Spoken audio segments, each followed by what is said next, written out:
پہلی قسم کو کہتے ہیں غیر اعلانیہ یادداشت یا امپلیسٹ میموری۔ یہ ہماری لاشعوری خودکار یادداشت ہے۔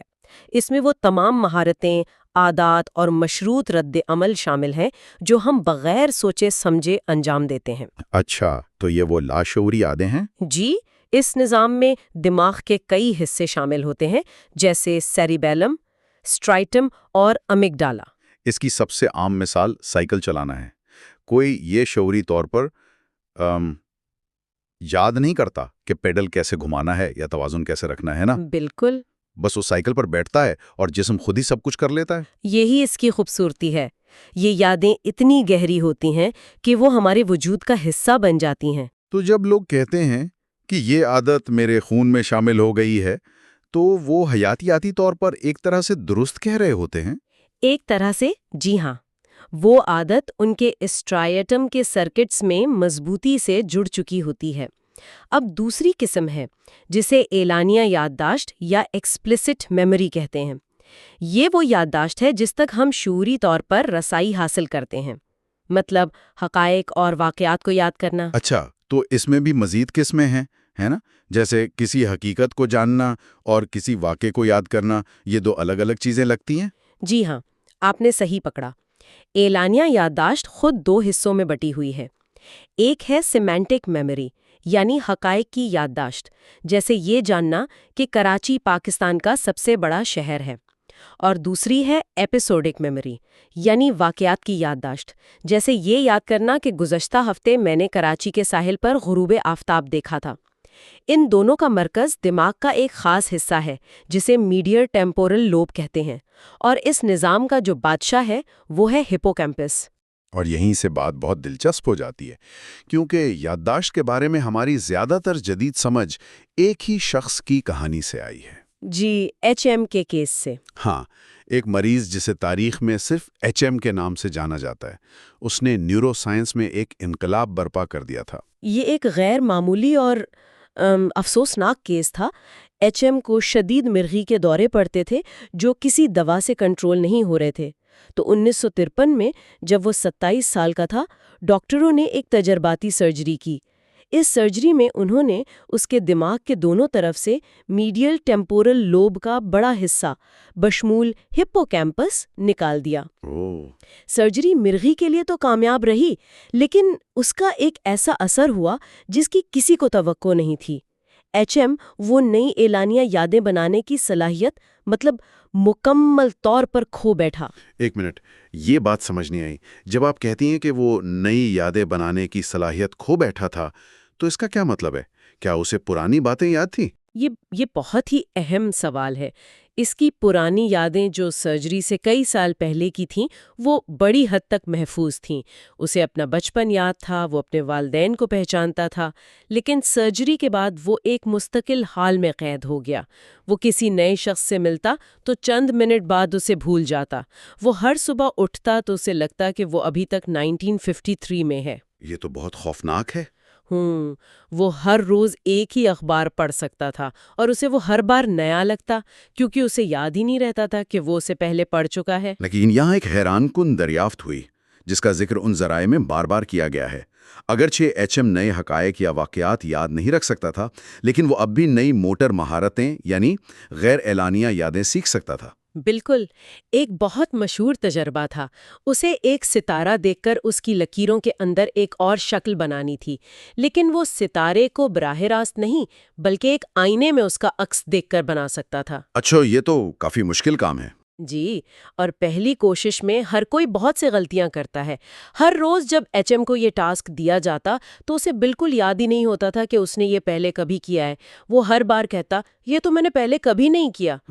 لیکن حیرت انگیز طور پر ہر روز اس کی کارکردگی بہتر ہوتی گئی، دن بدن اس کی غلطیاں کم ہوتی گئیں۔ تو اس کا مطلب یہ ہوا کہ اس کا دماغ سیکھ رہا تھا؟ جی ہاں، لیکن اسے خود اس بات کا شعور نہیں تھا کہ وہ سیکھ رہا ہے؟ یہ تو ایک تضاد لگتا ہے۔ یہی وہ لمحہ تھا جس نے سب کچھ بدل دیا۔ اگر وہ نئی موٹر مہارتیں سیکھ سکتا تھا تو اس کا مطلب ہے کہ وہ نئی یادیں بنا رہا تھا، ہے نا؟ تو پھر ہم یہ کیوں کہتے ہیں کہ وہ نئی یادیں بنانے کی صلاحیت کھو بیٹھا تھا؟ آپ کا سوال بالکل وہی ہے جو سائنسدانوں نے خود سے پوچھا۔ اسی تضاد نے یہ ثابت کیا کہ اعلانیہ اور غیر اعلانیہ یادداشت کے نظام دماغی طور پر مکمل طور پر الگ الگ ہے۔ ایچ ایم کا غیر اعلانیہ نظام جو عادات اور مہارتوں کو کنٹرول کرتا تھا بالکل ٹھیک کام کر رہا تھا، لیکن اس کا اعلانیہ نظام جس کے لیے ہپوکیمپس ضروری تھا وہ تباہ ہو چکا تھا۔ اچھا۔ اور اس سے ایک اور اہم بات بھی سامنے آئی، ہپوکیمپس یادداشت کو ذخیرہ کرنے کی حتمی جگہ نہیں ہے۔ تو پھر وہ کیا کرتا ہے؟ وہ ایک طرح کا پروجیکٹ مینیجر ہے جو قلیل مدتی یادداشت کو اکٹھا کرتا ہے، اسے منظم کرتا ہے اور پھر اسے طویل مدتی ذخیرے کے لیے دماغ کے بیرونی حصے یعنی سیریبرل کارٹیکس میں بھیج دیتا ہے۔ ایچ ایم کا پروجیکٹ مینیجر ہی غائب تھا۔ یہ بات مجھے ہمیشہ بہت دلچسپ لگتی ہے۔ اگر یادداشت ہپوکیمپس سے کارٹیکس میں منتقل ہوتی ہے تو یہ منتقلی کا عمل اصل میں ہے کیا؟ آخر خلیے کی سطح پر کیا ہو رہا ہوتا ہے؟ ہمیں مالیکیولر سطح پر لے جاتا ہے۔ اس کی بنیاد ایک بہت پرانی لیکن انقلابی نظریے پر ہے جو 1949 میں ڈونلڈ ہیب نے پیش کیا تھا۔ اس کا مشہور قول تھا "Cells that fire together wire together"، یعنی جو خلیے ایک ساتھ فعال ہوتے ہیں وہ آپس میں جڑ جاتے ہیں۔ تو یہ صرف ایک محاورہ نہیں بلکہ ایک حیاتیاتی حقیقت ہے۔ جیسے دو دوست جو بار بار ملتے ہیں تو ان کا رشتہ مضبوط ہو جاتا ہے، اسی طرح دو نیورونز جو بار بار ایک ساتھ فائر کرتے ہیں ان کے درمیان کا رابطہ بھی مضبوط ہو جاتا ہے۔ بالکل یہی بات ہے۔ اس عمل کا سائنٹیفک نام ہے طویل مدتی تقویت یا لانگ ٹرم پوٹینسیشن، جسے LTP بھی کہتے ہیں۔ سادہ الفاظ میں جب دو نیورونز کے درمیان موجود رابطہ، جسے سائنیپس کہتے ہیں، بار بار اور تیزی سے متحرک ہوتا ہے تو وہ رابطہ زیادہ مؤثر اور مضبوط ہو جاتا ہے۔ ٹھیک ہے، رابطہ مضبوط ہو جاتا ہے، لیکن کیسے؟ آخر اس کے پیچھے کون سا میکانزم ہے؟ وہ کون سا سوئچ ہے جو آن ہوتا ہے؟ اس کے پیچھے ایک بہت ہی خوبصورت اور ذہین مالیکیولر سوئچ کام کرتا ہے۔ اس سوئچ کا نام ہے NMDA ریسیپٹر۔ یہ ایک طرح سے اتفاق کا سراغ رساں ہے، مطلب کوئنسیڈنس ڈیٹیکٹر۔ اچھا۔ یہ بہت سخت ہے اور صرف اس وقت کھلتا ہے جب دو شرطیں ایک ہی وقت میں پوری ہوں۔ پہلی شرط یہ ہے کہ پہلا نیورون ایک کیمیکل گلوٹامیٹ خارج کرے، اور دوسری جو کہ زیادہ اہم ہے وہ یہ ہے کہ دوسرا نیورون جس پر یہ ریسیپٹر لگا ہے وہ پہلے سے ہی برقی طور پر فعال یعنی ڈی پولرائزڈ ہو۔ اچھا، تو یہ ایک طرح کا پروف آف ورک سسٹم ہے۔ یہ ریسیپٹر صرف تبھی رابطہ مضبوط کرتا ہے جب اسے پکا ثبوت مل جائے کہ دونوں نیورون واقعی ایک ساتھ ایک ہی وقت میں فعال ہوئے ہیں اور سنجیدگی سے بات چیت کر رہے ہیں۔ یہ حادثاتی فائرنگ کو نظر انداز کر دیتا ہے۔ آپ نے بالکل صحیح سمجھا۔ جب یہ دونوں شرطیں پوری ہوتی ہیں تو NMDA ریسیپٹر کا دروازہ کھل جاتا ہے، اور اس کے کھلتے ہی کیلشیم آئنز سیلاب کی طرح تیزی سے خلیے کے اندر داخل ہوتے ہیں۔ یہ کیلشیم کا بہاؤ ایک الارم کی طرح ہے جو خلیے کے اندر کیمیائی سگنلز کا ایک پورا سلسلہ شروع کر دیتا ہے۔ یہی سگنلز اس عصبی رابطے کو مستقل طور پر مضبوط بنانے کا کام کرتے ہیں۔ واہ! ہیب کا وہ نظریہ کہ خلیے آپس میں جڑ جاتے ہیں دراصل اسی مالیکیولر سطح پر ہو رہا ہوتا ہے۔ یہ وہ طبعی تبدیلی ہے جسے ہم سیکھنا کہتے ہیں۔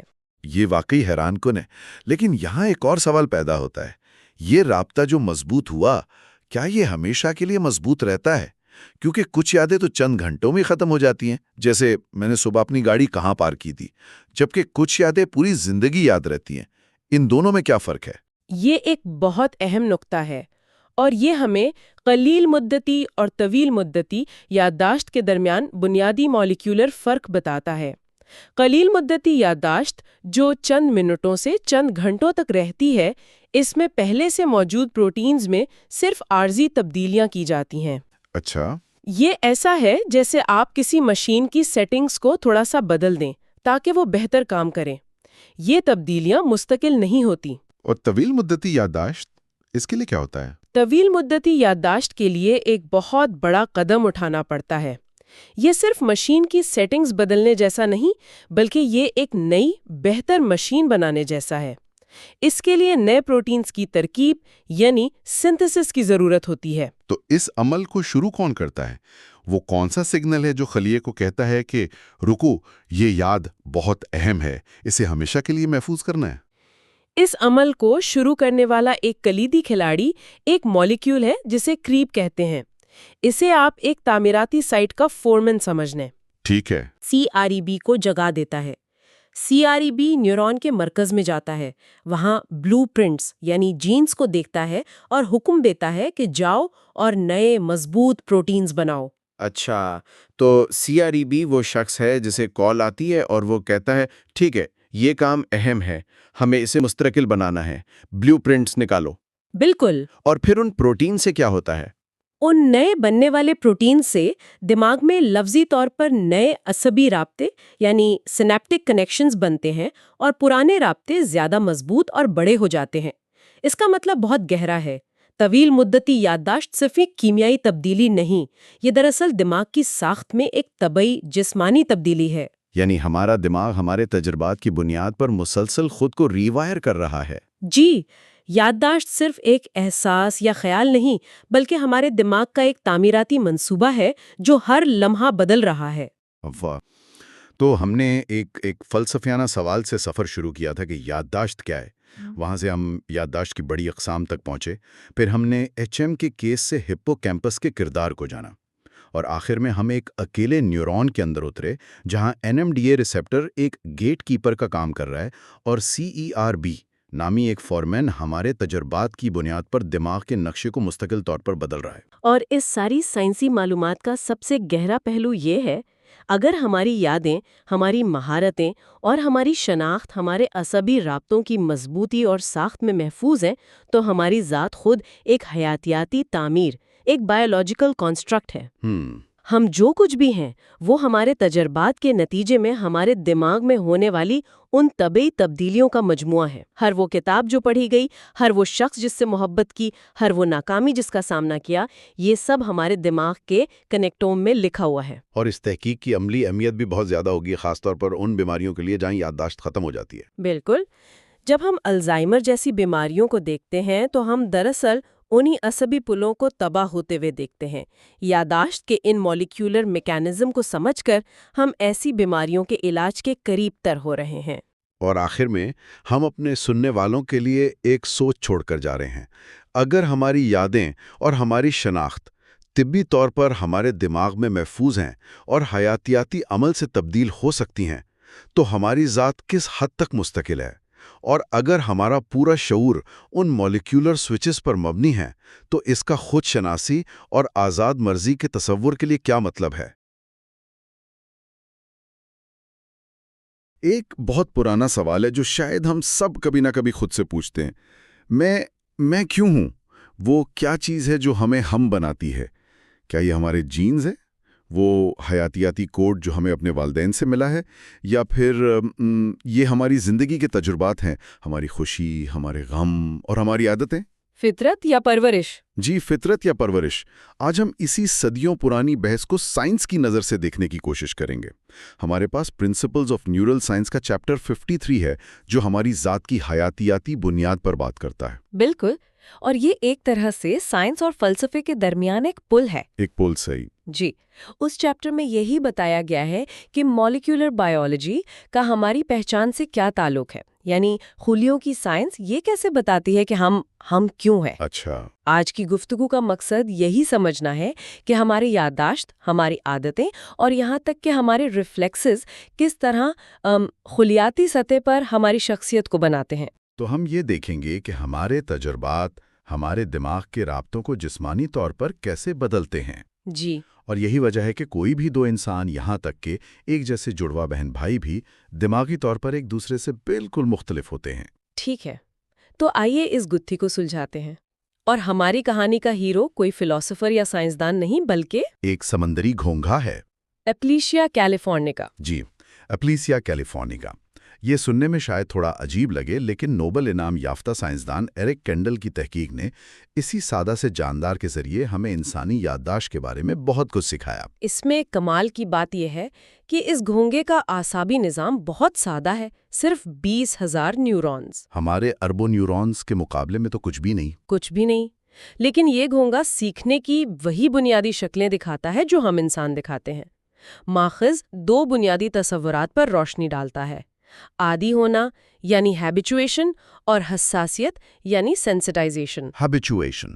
جی، عادی ہونا ایک بہت عام عمل ہے۔ سوچیں، آپ کسی نئے گھر میں جاتے ہیں جہاں قریب ہی ریلوے لائن ہے۔ اچھا۔ پہلے کچھ دن آپ کو ہر ٹرین کی آواز پریشان کرے گی، لیکن کچھ ہفتوں بعد آپ کا دماغ اس آواز کو نظر انداز کرنا سیکھ جائے گا۔ یہ عادی ہونا ہے۔ یعنی دماغ غیر ضروری معلومات کو فلٹر کرنا سیکھ جاتا ہے، جیسے ہم شہر میں رہتے ہوئے ٹریفک کے شور کے عادی ہو جاتے ہیں اور ہمیں پتہ بھی نہیں چلتا۔ بالکل۔ تو پھر حساسیت اس کے بالکل الٹ ہوئی؟ جی ہاں، بالکل الٹ۔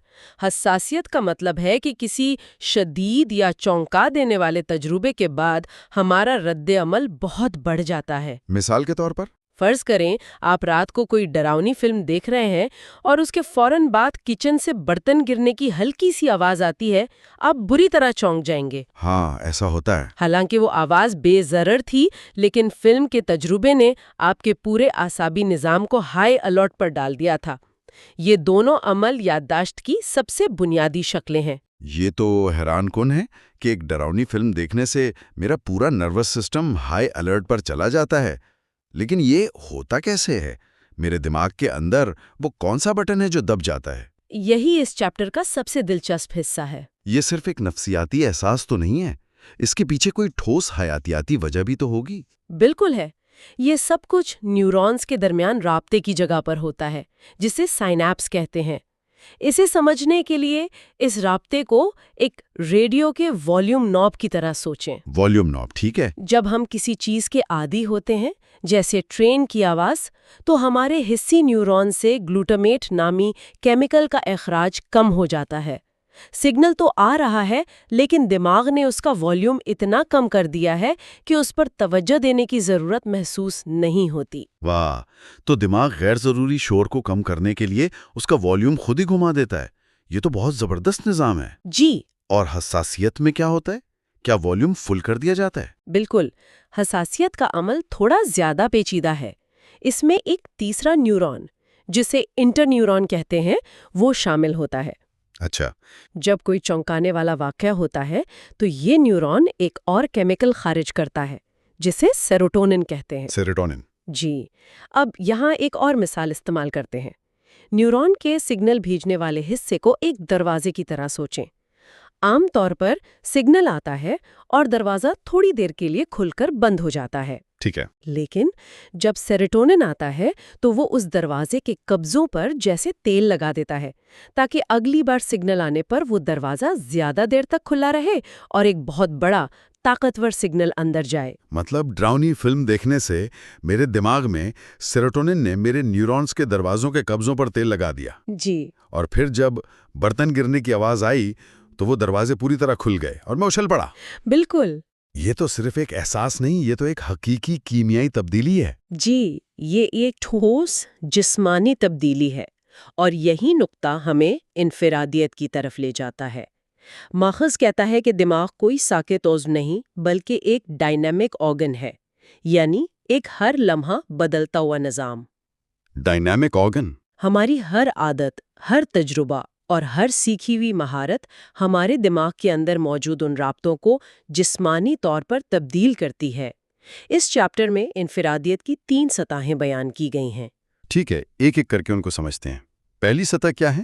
پہلی سطح ہے ایپی جینیٹک ترمیم، یعنی ایپی جینیٹک ماڈیفیکیشن۔ یہ تو کافی گہرا تصور لگتا ہے، لیکن آسان لفظوں میں اس کا مطلب یہ ہے کہ ہمارے تجربات، مثلاً شدید تناؤ یا بچپن کا ماحول، ہمارے ڈی این اے کے کوڈ کو تو نہیں بدلتے۔ اچھا۔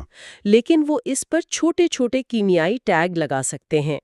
یہ ٹیگ ایک طرح سے سوئچ کا کام کرتے ہیں جو کچھ جینز کو آن یا آف کر دیتے ہیں۔ تو دو جڑواں بہن بھائی جن کا ڈی این اے ایک جیسا ہو، مختلف تجربات کی وجہ سے ان کے جینز مختلف طریقے سے کام کر سکتے ہیں؟ بالکل، یہی وجہ ہے۔ اچھا، تو پہلا طریقہ یہ ہے کہ ہمارے تجربات ہمارے جینز کے لیے انسٹرکشن مینول کو بدل دیتے ہیں۔ اس کے علاوہ دماغ کیسے بدلتا ہے؟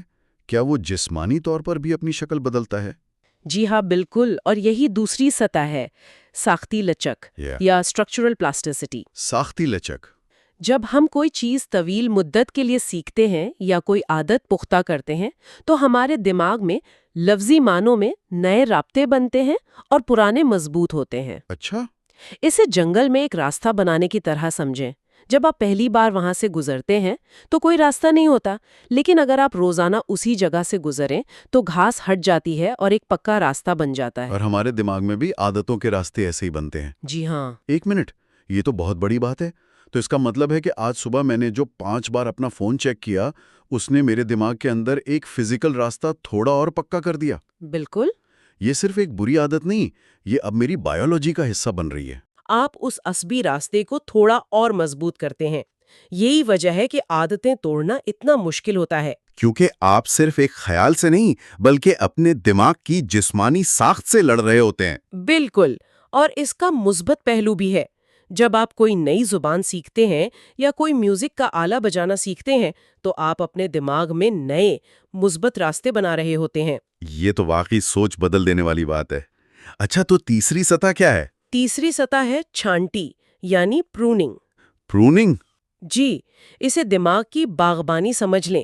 جب آپ کوئی نئی مہارت سیکھتے ہیں تو آپ نئے پودے لگا رہے ہوتے ہیں، لیکن اگر آپ اس باغ کے کسی راستے پر چلنا چھوڑ دیں تو وقت کے ساتھ ساتھ وہاں گھاس اگاتی ہے اور وہ راستہ ختم ہو جاتا ہے۔ یوز اٹ اور لوز اٹ۔ بالکل، دماغ غیر ضروری رابطوں کی اسی طرح چھانٹی کرتا ہے۔ تو اسی لیے جو زبان میں نے اسکول میں سیکھی تھی وہ اب مجھے ٹھیک سے یاد نہیں، کیونکہ میں نے اس باغ کے راستے کو استعمال کرنا چھوڑ دیا اور میرے دماغ نے اس کی چھانٹی کر دی۔ جی، بہت ممکن ہے۔ اس کا مطلب تو یہ ہوا کہ کوئی بھی دو دماغ، یہاں تک کہ جڑواں بہن بھائیوں کے دماغ بھی ایک جیسے نہیں ہو سکتے۔ کبھی نہیں، کیونکہ ان کی زندگی کے تجربات، ان کی عادتیں اور ان کی سیکھی ہوئی چیزیں ان کے دماغی باغ کو بالکل منفرد انداز سے تشکیل دیتی ہیں۔ واہ! ہر شخص کی یادیں، خوف، محبتیں اور مہارتیں ان کے دماغ کی ساخت میں نقش ہوتی ہیں۔ یہی ہماری انفرادیت کی اصل حیاتیاتی بنیاد ہے۔ ہم حیاتیاتی طور پر اپنے تجربات بن جاتے ہیں۔ جی، یہ بہت گہرا نکتہ ہے۔ ابھی تک ہم نے سادہ سیکھنے کی بات کی، لیکن ماخذ کلاسیکل کنڈیشننگ پر بھی بات کرتا ہے، جس کی سب سے مشہور مثال پاولوف کا تجربہ ہے۔ جی، پاولوف کے کتے۔ ہاں، جس میں ایک کتے نے گھنٹی کی آواز کو کھانے کے ساتھ جوڑنا سیکھ لیا تھا۔ دماغ یہ تعلق کیسے قائم کرتا ہے؟ دیکھیں، پاولوف کے کتے کے دماغ میں بھی بنیادی طور پر وہی کچھ ہو رہا تھا جو سمندری گھونگھے میں ہو رہا تھا، بس تھوڑا بڑے پیمانے پر۔ اچھا۔ اس عمل کی خلیاتی بنیاد کو ماخذ میں ایکٹیویٹی ڈیپینڈنٹ پری سائنیپٹک فیسیلیٹیشن کا نام دیا گیا ہے، لیکن آسان لفظوں میں اس کا مطلب ہے وقت سب کچھ ہے۔ Timing is every thing. وقت، جی، دماغ اس تعلق کو صرف تبھی محفوظ کرتا ہے جب گھنٹی کا سگنل پہنچانے والا نیورون ٹھیک اسی وقت متحرک ہو جب کھانے کا سگنل پروسیس کرنے والا نیورون پہلے سے ہی متحرک ہو۔ تو دماغ یہ دیکھتا ہے کہ دو واقعات ایک ہی وقت میں ہو رہے ہیں۔ اگر گھنٹی کھانے سے بہت پہلے یا بہت بعد میں بجے تو دماغ ان کے درمیان کوئی تعلق نہیں بنائے گا، اسے اتفاق سمجھے گا۔ لیکن اگر دونوں چیزیں بار بار ایک ساتھ ہوں تو دماغ کہتا ہے اچھا، لگتا ہے ان میں کوئی کنیکشن ہے، اور پھر وہ ان دو نیورونز کے درمیان ایک پکا مضبوط رابطہ بنا دیتا ہے۔ بالکل، یہ ہم آہنگی یعنی سنکرونسٹی بہت ضروری ہے۔ دماغ کا یہی میکانزم اسے وجہ اور اثر، کاز اینڈ ایفیکٹ سیکھنے میں مدد دیتا ہے۔ اور ہماری بہت سی عادتیں، خوف اور پسند ناپسند اسی طرح بنتی ہیں۔ جی ہاں، جیسے کسی خاص گانے کو سن کر کوئی پرانی یاد تازہ ہو جانا یا کسی خاص خوشبو سے بچپن کا کوئی واقعہ یاد آ جانا، یہ سب ہمارے دماغ میں بنے گے مضبوط رابطوں کی وجہ سے ہوتا ہے۔ یہ سب کچھ ہمیں ایک بڑے فلسفیانہ سوال کی طرف واپس لے جاتا ہے۔ ماخذ میں مشہور فلسفی جان لاک کے نظریے ٹیبولا راسا کا ذکر ہے۔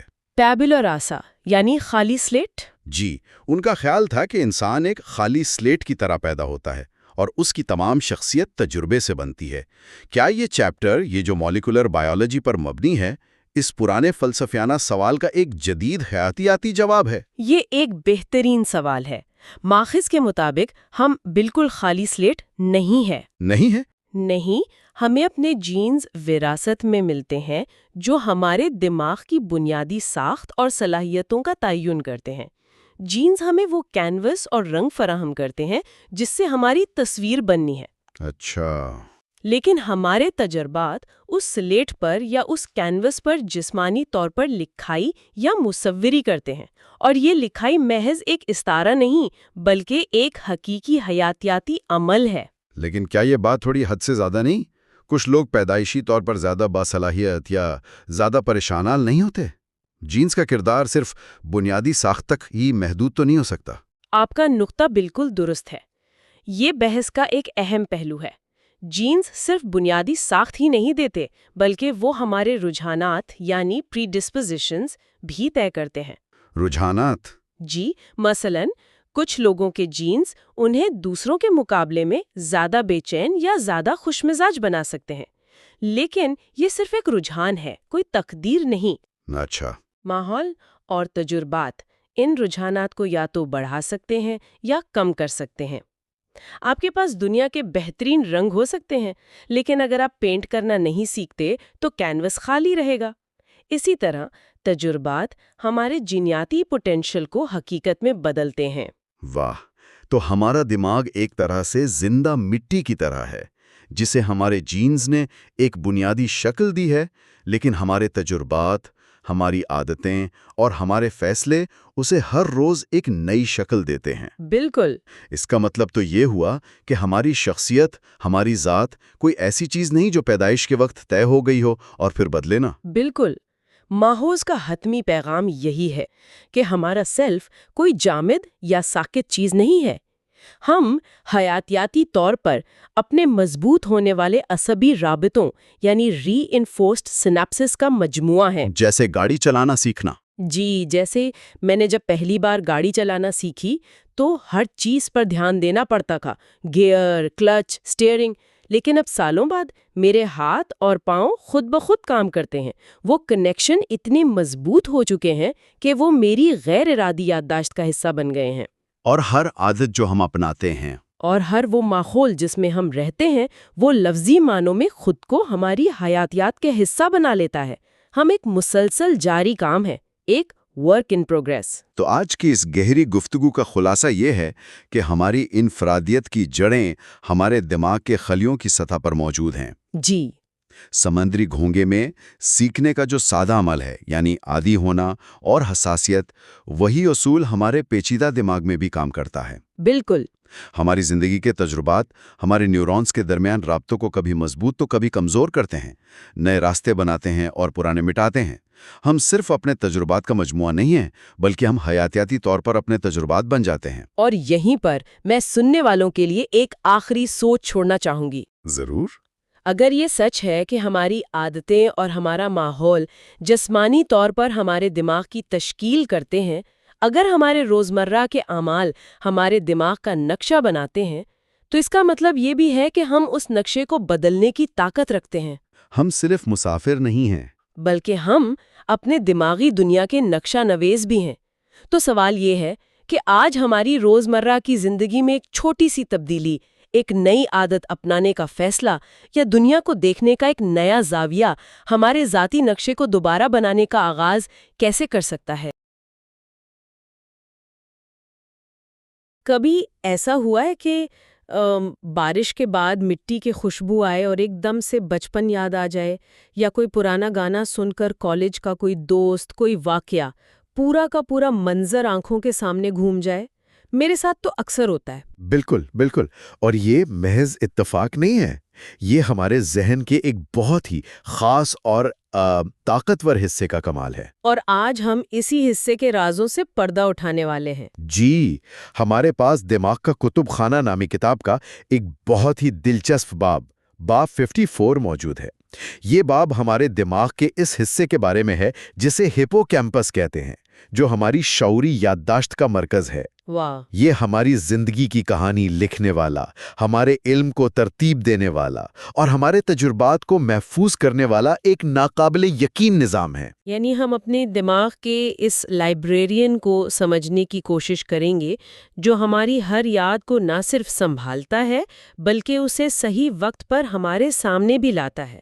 لیکن بات شروع کرنے سے پہلے کیا یہ کہنا ٹھیک ہوگا کہ ہر یاد ایک جیسی نہیں ہوتی؟ میرا مطلب ہے مجھے سائیکل چلانا بھی یاد ہے لیکن مجھے اپنے اسکول کا پہلا دن بھی یاد ہے۔ یہ دونوں بہت مختلف محسوس ہوتے ہیں۔ آپ نے بہت اہم نقطہ اٹھایا ہے اور یہ سمجھنا بہت ضروری ہے۔ دماغ یادوں کو دو بڑے خانوں میں تقسیم کرتا ہے۔ ایک ہے غیر شعوری یادداشت یعنی امپلیسٹ میموری۔ اچھا، اس میں آپ کی مہارتیں آتی ہیں، جیسے سائیکل چلانا یا گاڑی چلانا۔ آپ یہ کام سوچے سمجھے بغیر کرتے ہیں نا؟ جی بالکل۔ لیکن آج ہماری گفتگو کا مرکز ہے شعوری یادداشت یعنی ایکسپلیسٹ میموری۔ یہ وہ یادیں ہیں جن کا تعلق جاننے سے ہے۔ یہ وہ یادیں ہیں جنہیں آپ الفاظ میں بیان کر سکتے ہیں، اور یہی وہ نظام ہے جو ہماری شخصیت اور ہماری ذات کی کہانی لکھتا ہے۔ ٹھیک ہے، تو آئیے اس شعوری یادداشت کی گہرائی میں اترتے ہیں۔ کتاب اسے مزید دو حصوں میں تقسیم کرتی ہے جو کہ بہت دلچسپ ہے۔ پہلی قسم ہے ایپیسوڈک میموری۔ کتاب کے مصنف اسے ذہنی ٹائم ٹریول کہتے ہیں، یعنی ماضی کے کسی بھی لمحے کو اپنے ذہن میں دوبارہ جینے کی صلاحیت، جیسے آپ کی شادی کا دن یا کوئی خاص چھٹی۔ یہ صرف حقائق نہیں، یہ پورے تجربات ہیں۔ بالکل۔ ایپیسوڈک میموری میں جذبات، جگہیں، آوازیں، سب کچھ شامل ہوتا ہے۔ یہ آپ کی زندگی کی ایک ذاتی فلم کی طرح ہے جسے آپ اپنے ذہن میں دوبارہ چلا سکتے ہیں۔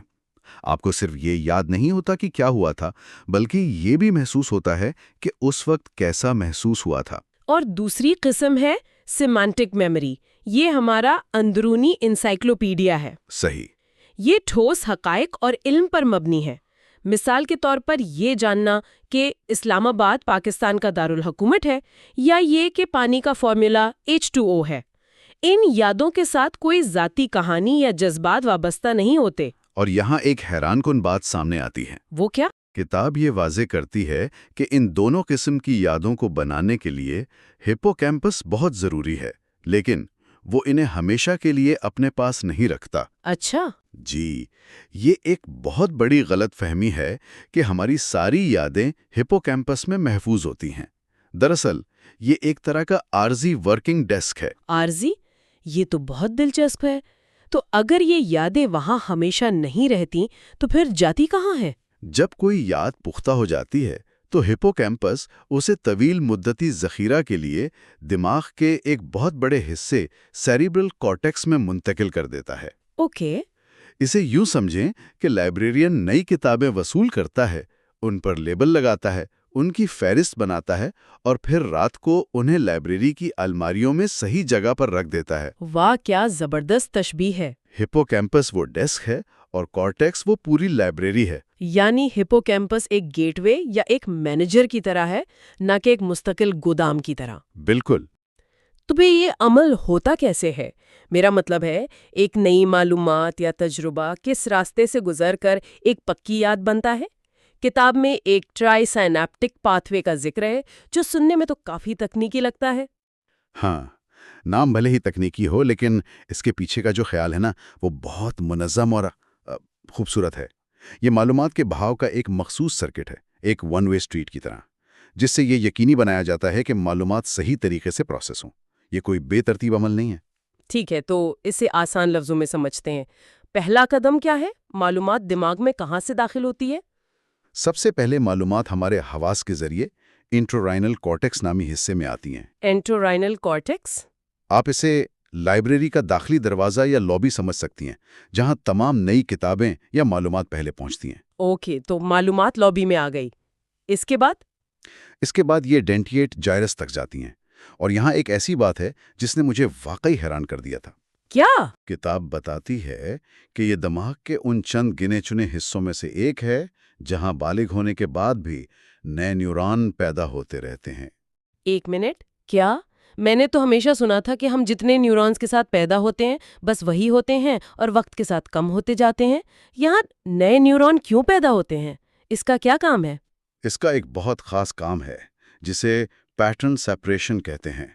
Pattern separation? جی، یہ ملتی جلتی یادوں کو الگ الگ رکھنے میں مدد کرتا ہے. مثال کے طور پر آپ روزانہ ایک ہی پارکنگ میں گاڑی کھڑی کرتی ہیں. یہ نظام آپ کو یہ یاد رکھنے میں مدد دیتا ہے کہ آج آپ نے گاڑی کہاں کھڑی کی تھی اور کل کہاں کی تھی. یہ ہر یاد کو ایک منفرد شناخت دیتا ہے تاکہ وہ آپس میں گڈمڈ نہ ہو. یہ تو کمال ہے. یعنی ہر یاد پر ایک منفرد بار کوڈ لگایا جاتا ہے. بالکل. ٹھیک ہے، اس کے بعد معلومات کہاں جاتی ہے؟ اس کے بعد یہ CA3 ریجن میں پہنچتی ہے. یہ وہ جگہ ہے جہاں اصل جادو ہوتا ہے. کتاب کے مطابق یہ حصہ پیٹرن کمپلیشن کے لیے مشہور ہے. Pattern completion? یہ وہی صلاحیت ہے جس کی ہم نے بالکل شروع میں بات کی تھی کہ کیسے ایک چھوٹی سی خوشبو یا دھن سے پوری کی پوری یاد تازہ ہو جاتی ہے. CA3 ریجن اس چھوٹے سے اشارے کو پکڑ کر باقی کی تصویر خود مکمل کر لیتا ہے. یعنی اگر آپ کو اپنی کہانی کا صرف ایک لفظ یاد ہو تو CA3 ریجن آپ کے لیے پورا صفحہ ڈھونڈ کر لے آتا ہے. یہ تو واقعی جادو جیسا لگتا ہے. بالکل.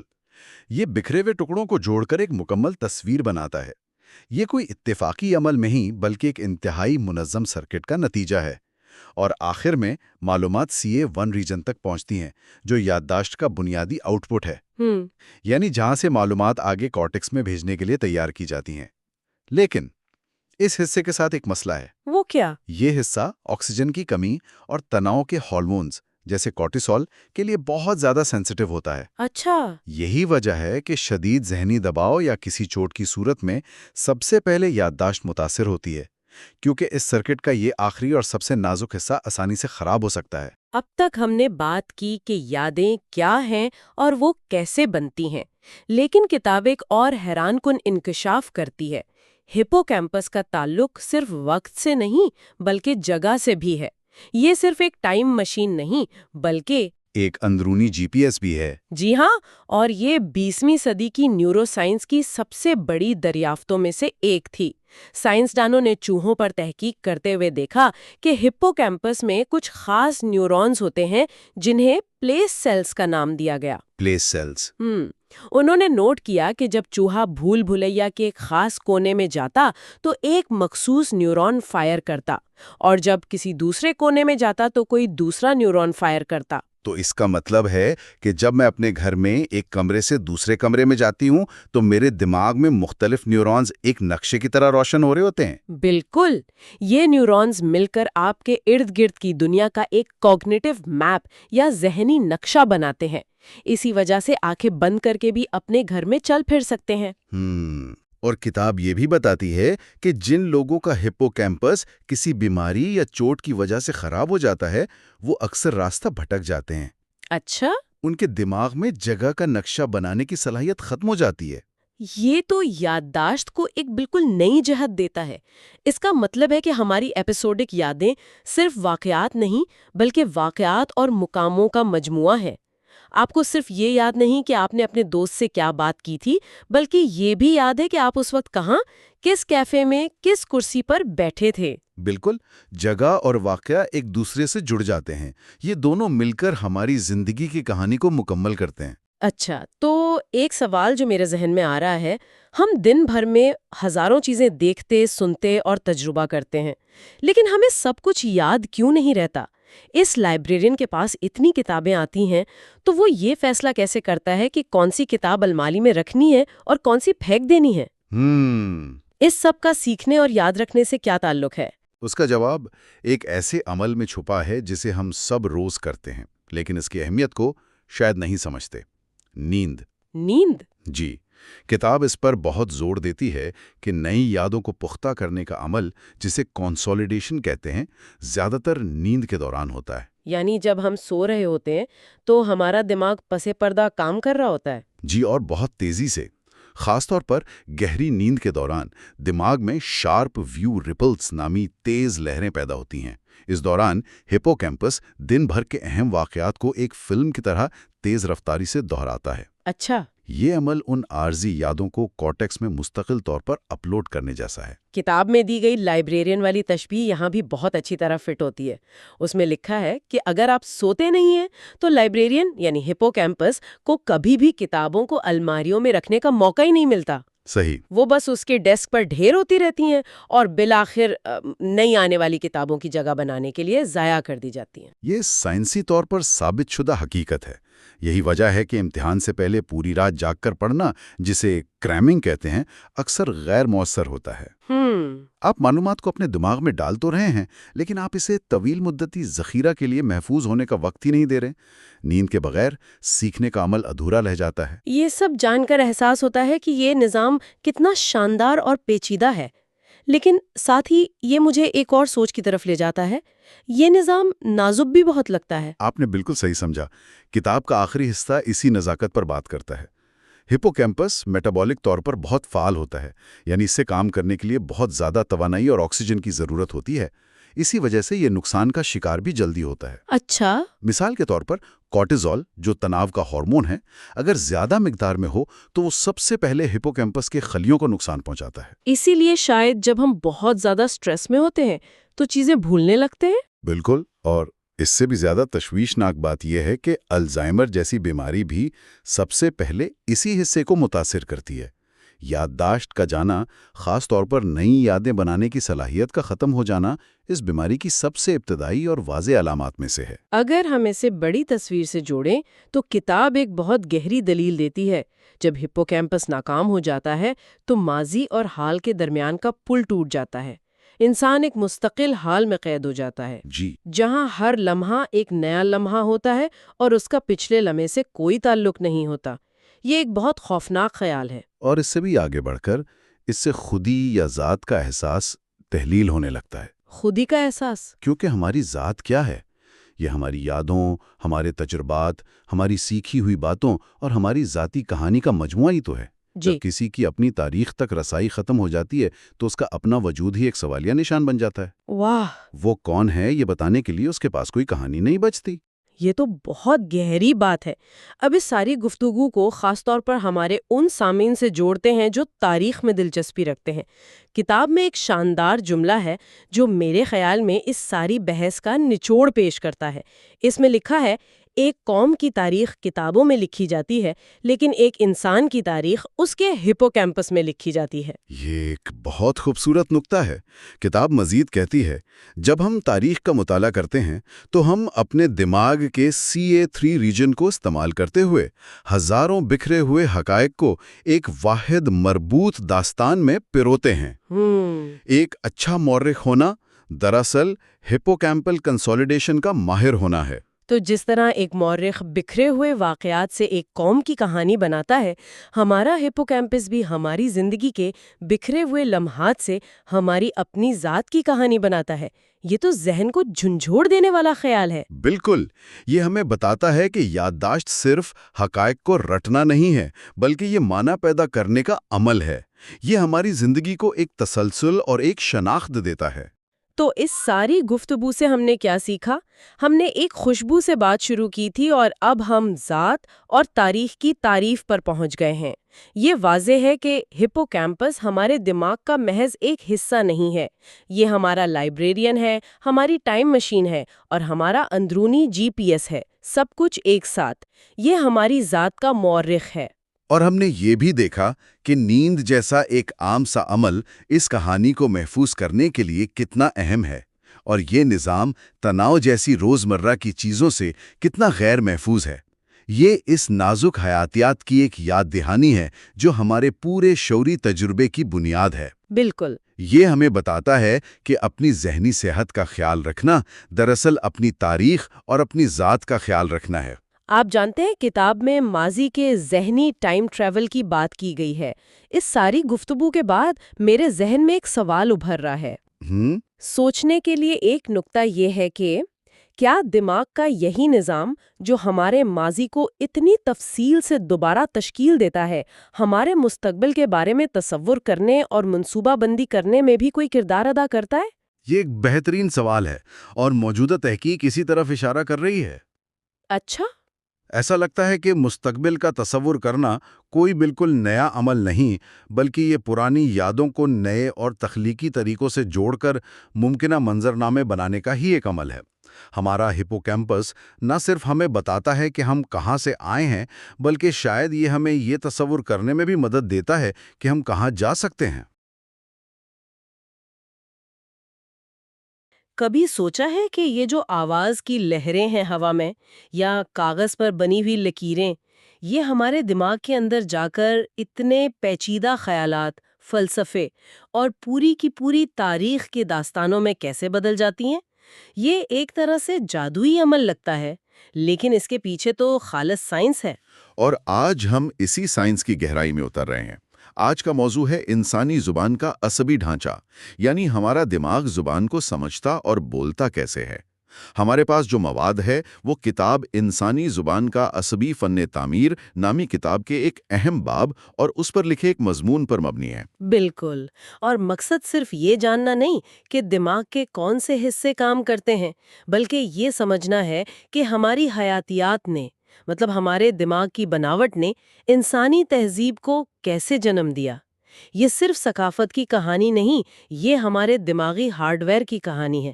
تو آئیے اس کو کھولتے ہیں۔ اچھا، تو اس کہانی کا آغاز ہوتا ہے 19ویں صدی میں، جب دو سائنسدانوں پال بروکا اور کارل ورنکے نے کچھ انقلابی دریافتیں کی۔ اس سے پہلے تو یہی سمجھا جاتا تھا کہ دماغ بس ایک یکساں عضو ہے، لیکن انہوں نے ثابت کیا کہ زبان جیسے پیچیدہ کام کے لیے دماغ میں مخصوص جگہیں ہیں۔ اچھا، تو یہ تو ایسا ہی ہوا ہے جیسے کسی نے پہلی بار انجن کا ہڈ کھول کر دیکھا ہو اور کہا ہو کہ ارے یہ بیٹری ہے، یہ ریڈیٹر ہے، اور یہ دونوں بالکل الگ الگ کام کرتے ہیں۔ تو انہوں نے دماغ کے اندر زبان کے دو بڑے ستون دریافت کیے۔ آپ نے بہت اچھی مثال دی۔ پہلا ستون ہے بروکا کا ایریا، اسے زبان کا پروڈکشن سٹوڈیو یا حرکت کا مرکز کہہ سکتے ہیں۔ یہ ہمارے دماغ کے اگلے حصے میں یعنی فرنٹل لوب میں پایا جاتا ہے، اور اس کا کام بہت واضح ہے، خیالات کو بولنے کے عمل میں بدلنا۔ پروڈکشن سٹوڈیو یعنی یہ زبان کا آؤٹ پٹ سنبھالتا ہے۔ ماخذ میں اس حصے کو نقصان پہنچنے کے نتائج بھی بتائے گئے تھے۔ وہ جو کیفیت ہے بروکا کا فیزیا، وہ بہت ہی تکلیف دہ لگتی ہے۔ بالکل، اس میں مبتلا شخص جانتا ہے کہ وہ کیا کہنا چاہتا ہے، مطلب اس کے ذہن میں خیال بالکل صاف ہوتا ہے، لیکن وہ مکمل رواں جملے نہیں بنا پاتا۔ اس کی گفتگو بہت سست، ٹوٹی پھوٹی ہوتی ہے، جیسے ٹیلی گراف کے پیغامات ہوں۔ وہ شاید کہے گا پانی پینا گلاس، بجائے اس کے کہ مجھے ایک گلاس پانی پینا ہے۔ یہ تو بہت تکلیف دہ ہوگا، مطلب ایک شخص اپنے خیالات کو الفاظ میں نہیں ڈھال سکتا جبکہ اس کا ذہن بالکل صاف کام کر رہا ہو۔ ماخذ بتاتے ہیں کہ ایسے مریضوں میں مایوسی کی سطح بہت بلند ہوتی ہے کیونکہ انہیں اپنی اس مشکل کا پورا احساس ہوتا ہے۔ جی ہاں، یہ ایک طرح سے اپنے ہی دماغ میں قید ہو جانے جیسا ہے۔ لیکن کیا اس کا الٹ بھی ممکن ہے؟ یعنی کوئی شخص بول تو روانی سے سکے لیکن اس کی باتوں کا کوئی مطلب ہی نہ ہو؟ یہ ایک دلچسپ سوال ہے، اور یہ ہمیں زبان کے دوسرے ستون کی طرف لے جاتا ہے، ورنکے کا ایریا۔ اگر بروکا کا ایریا پروڈکشن سٹوڈیو ہے تو ورنکے کا ایریا زبان کا میننگ ہاؤس یعنی معنی کی لائبریری ہے۔ بالکل صحیح، یہ دماغ کے ٹیمپورل لوب میں واقع ہے اور اس کا کام سنے گئے یا پڑھے گئے الفاظ کو سمجھنا ہے۔ یہ وہ جگہ ہے جہاں آوازیں اور علامتیں معنی حاصل کرتی ہیں۔ جب آپ کوئی جملہ سنتی ہیں تو ورنکے کا ایریا ہی اسے ڈیکوڈ کرتا ہے۔ تو اگر اس معنی کی لائبریری کو نقصان پہنچے تو کیا ہوتا ہے؟ یہاں بات بالکل الٹ ہو جاتی ہے۔ اس کیفیت کو ورنکے کا ایفیزیا کہتے ہیں۔ اس حالت میں مبتلا شخص بہت روانی سے بول سکتا ہے، لیکن اس کی باتیں بے معنی الفاظ کا ایک مجموعہ ہوتی ہیں۔ اسے ورڈ سلاد بھی کہا جاتا ہے۔ وہ گرامر کے لحاظ سے بالکل درست جملے بول رہا ہوگا لیکن ان کا کوئی مطلب نہیں ہوگا۔ مثلا اگر آپ اس سے پوچھیں کہ وہ کیسا ہے تو وہ شاید جواب دے، جی میں کل چھتری سے خوش تھا کیونکہ آسمان نیلا چل رہا ہے۔ وہ دوسروں کی بات بھی نہیں سمجھ سکتا، اس لیے اسے لگتا ہے کہ گفتگو بالکل نارمل ہو رہی ہے۔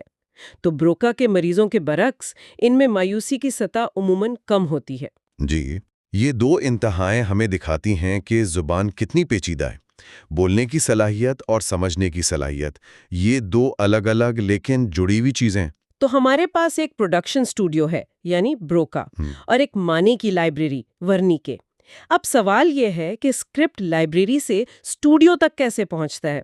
ان دونوں کو جوڑتا کیا ہے؟ یہاں بات واقعی دلچسپ ہو جاتی ہے۔ ان دونوں علاقوں کے درمیان ایک بہت بڑی سمجھیں شاہراہ ہے۔ یہ اعصابی ریشوں کا ایک موٹا بنڈل ہے، اسے آرکوئڈ فیسیکولس کہتے ہیں۔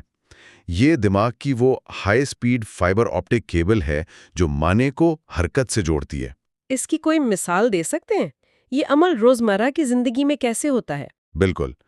فرض کریں میں آپ سے کہتا ہوں کہ کتاب کا لفظ دہرائیں۔ جب آپ یہ لفظ سنتی ہیں تو ایک بہت تیز اور پیچیدہ عمل شروع ہو جاتا ہے۔ سب سے پہلے تو آواز کی لہریں آپ کے کانوں سے ہوتی ہوئی سیدھا ورنیکے کے ایریا میں جاتی ہیں۔ وہاں اس لفظ کو سمجھا جاتا ہے کہ کتاب کا مطلب کیا ہے۔ اچھا، یعنی لائبریری میں اس لفظ کا کارڈ نکالا جاتا ہے جس پر اس کے معنی لکھے ہیں۔ پھر کیا ہوتا ہے؟ پھر یہ معلوماتی سگنل اسی آرکوئڈ فیسیکولس نامی اشارہ پر بجلی کی رفتار سے سفر کرتا ہے اور بروکا کے ایریا تک پہنچتا ہے۔ بروکا کا ایریا یعنی پروڈکشن اسٹوڈیو اس لفظ کو بولنے کا منصوبہ بناتا ہے کہ ہونٹوں، زبان اور سانس کو کس ترتیب سے حرکت دینی ہے تاکہ ک، ت، آ، ب کی آوازیں پیدا ہوں۔ اور آخر میں یہ منصوبہ موٹر کورٹیکس کو بھیجا جاتا ہے جو ایک کمانڈر کی طرح آپ کے منہ اور زبان کے پٹھوں کو حکم دیتا ہے اور آپ کتاب کا لفظ ادا کرتی ہیں۔ یہ تو کمال ہے۔ اس کا مطلب ہے کہ جب ہم کسی سے بحث کر رہے ہوتے ہیں اور فوراً کوئی جواب سوچ کر بولتے ہیں تو یہ سارا پیچیدہ عمل ایک لمحے میں ہو رہا ہوتا ہے۔ بالکل، اور یہی راستہ یہ آرکوئڈ فیسیکولس انسانوں میں غیر معمولی طور پر بڑا اور ترقی یافتہ ہے۔ ہمارے قریبی رشتہ داروں جیسے چمپینزی، ان میں یہ راستہ بہت کمزور ہوتا ہے۔ یہی وہ حیاتیاتی فرق ہے جو ہمیں محض آوازیں نکالنے سے آگے بڑھ کر پیچیدہ گفتگو کرنے کے قابل بناتا ہے۔ اچھا، ہم اکثر یہ بھی سنتے ہیں کہ کوئی شخص لیفٹ برین ہے یعنی بہت منطقی، یا رائٹ برین ہے مطلب بہت تخلیقی ہے۔ زبان کے معاملے میں اس کا کیا مطلب ہے؟ کیا زبان کا سارا کام صرف ایک طرف ہوتا ہے جیسے بروکا اور ورنیکے جو زیادہ تر بائیں طرف ہوتے ہیں؟ یہ ایک بہت اہم نکتہ ہے۔ ماخذ کے مطابق تقریباً 95% لوگ جو دائیں ہاتھ سے کام کرتے ہیں ان میں زبان کا زیادہ تر کنٹرول دماغ کے بائیں نصف کرہ یعنی لیفٹ ہیمیسفیئر میں ہوتا ہے۔ لیکن کہانی یہاں ختم نہیں ہوتی۔ اگر بایاں نصف کرہ زبان کا انجن ہے تو دایاں نصف کرہ اس کی روح ہے۔ روح؟ اس سے کیا مراد ہے؟ اسے تھوڑا مزید واضح کریں۔ دیکھیں، بایاں نصف کرہ زبان کی منطق، گرامر، جملوں کی ساخت اور الفاظ کے لغوی معنی کو سنبھالتا ہے۔ یعنی اگر آپ کہیں دروازہ بند کر دو تو اس جملے کے الفاظ اور ساخت کو سمجھنے کا کام بائیں دماغ کا ہے۔ لیکن دایاں دماغ زبان کے جذباتی رنگ کو سمجھتا ہے، مطلب گفتگو کا لہجہ، آواز کا اتار چڑھاؤ جسے پروسوڈی کہتے ہیں، استعارے، محاورے اور طنز، یہ سب سمجھنے کی صلاحیت دائیں دماغ سے آتی ہے۔ اچھا، تو اس کا مطلب یہ ہوا کہ بایاں دماغ لطیفے کے الفاظ تو سمجھ سکتا ہے، جی ہاں، دماغ اس کے پیچھے چھپے طنز کو پکڑے گا۔ کیا خوبصورت تقسیم ہے! اس کے بغیر تو ہم سب روبوٹ کی طرح ہوتے۔ بالکل صحیح کہا آپ نے۔ ماخذ میں ایک مثال دی گئی ہے کہ اگر کسی شخص کا دایاں دماغ متاثر ہو تو وہ شاید طنز اور سنجیدہ بات میں فرق نہ کر پائے۔ اگر آپ طنزیہ انداز میں کہیں واہ کیا شاندار کام کیا ہے تو وہ اسے سچی تعریف سمجھے گا، بات سمجھ لے گا، لیکن اس کے پیچھے چھپا جذبہ نہیں سمجھ پائے گا۔ اس کی ایک اور مثال شاید یہ ہو سکتی ہے کہ تکنیکی لکھائی جیسے کسی مشین کا مینول، یہ زیادہ تر بائیں دماغ کا کام ہے جہاں منطق اہم ہے، جبکہ شاعری یا ناول جہاں استعارے اور جذبات کی ضرورت ہوتی ہے وہاں دائیں دماغ کا کردار بہت بڑھ جاتا ہے۔ بہترین مثال ہے۔ یہ ہمیں دکھاتا ہے کہ زبان صرف معلومات کا تبادلہ نہیں بلکہ احساسات اور سماجی تعلقات کا بھی ذریعہ ہے، اور اس کے لیے ہمیں اپنے پورے دماغ کی ضرورت ہوتی ہے۔ یہ تو حیران کن ہے، لیکن اس سے ایک اور سوال پیدا ہوتا ہے۔ ہم سب جانتے ہیں کہ بچے بہت آسانی سے نئی زبانیں سیکھ لیتے ہیں، جبکہ بالغوں کے لیے یہ بہت مشکل ہوتا ہے۔ خاص طور پر کسی غیر ملکی زبان کو مقامی لہجے میں بولنا تو تقریباً ناممکن لگتا ہے۔ اس کی کیا وجہ ہے؟ یہ ایک بہت اہم سوال ہے، اور ماخذ اس کی وجہ نازک دور کا نظریہ یعنی کرٹیکل پیریڈ ہائپوتھیسس بتاتے ہیں۔ یہ نظریہ کہتا ہے کہ انسانی دماغ زبان سیکھنے کے لیے ایک خاص عمر تک یعنی بلوغت سے پہلے سب سے زیادہ لچکدار یا پلاسٹک ہوتا ہے۔ اسی لیے بچے آسانی سے 2، 3 یا 4 زبانیں بھی ایک ساتھ سیکھ لیتے ہیں، ہے نا؟ جی اور انہیں بغیر کسی بیرونی لہجے کے بولتے ہیں۔ ایسا لگتا ہے جیسے ان کا دماغ ایک اسپنج کی طرح ہے جو سب کچھ جذب کر لیتا ہے۔ ان کے دماغ کے لینگویج سرکٹس ابھی پوری طرح پکے نہیں ہوئے ہوتے۔ بالکل، بچپن میں دماغ زبان کے لیے نئے راستے بہت آسانی سے بنا سکتا ہے، جیسے گیلی مٹی پر کوئی بھی نقش بنایا جا سکتا ہے۔ لیکن جیسے جیسے ہماری عمر بڑھتی ہے، دماغ میں ایک عمل ہوتا ہے جسے سائنیپٹک پروننگ کہتے ہیں، جہاں غیر ضروری کنیکشنز ختم کر دیے جاتے ہیں اور استعمال ہونے والے راستے مضبوط اور پختہ ہو جاتے ہیں۔ وہ راستے اور سرکٹس اپنی جگہ پر لاک ہو جاتے ہیں، وہ مٹی پک کر اینٹ بن جاتی ہے۔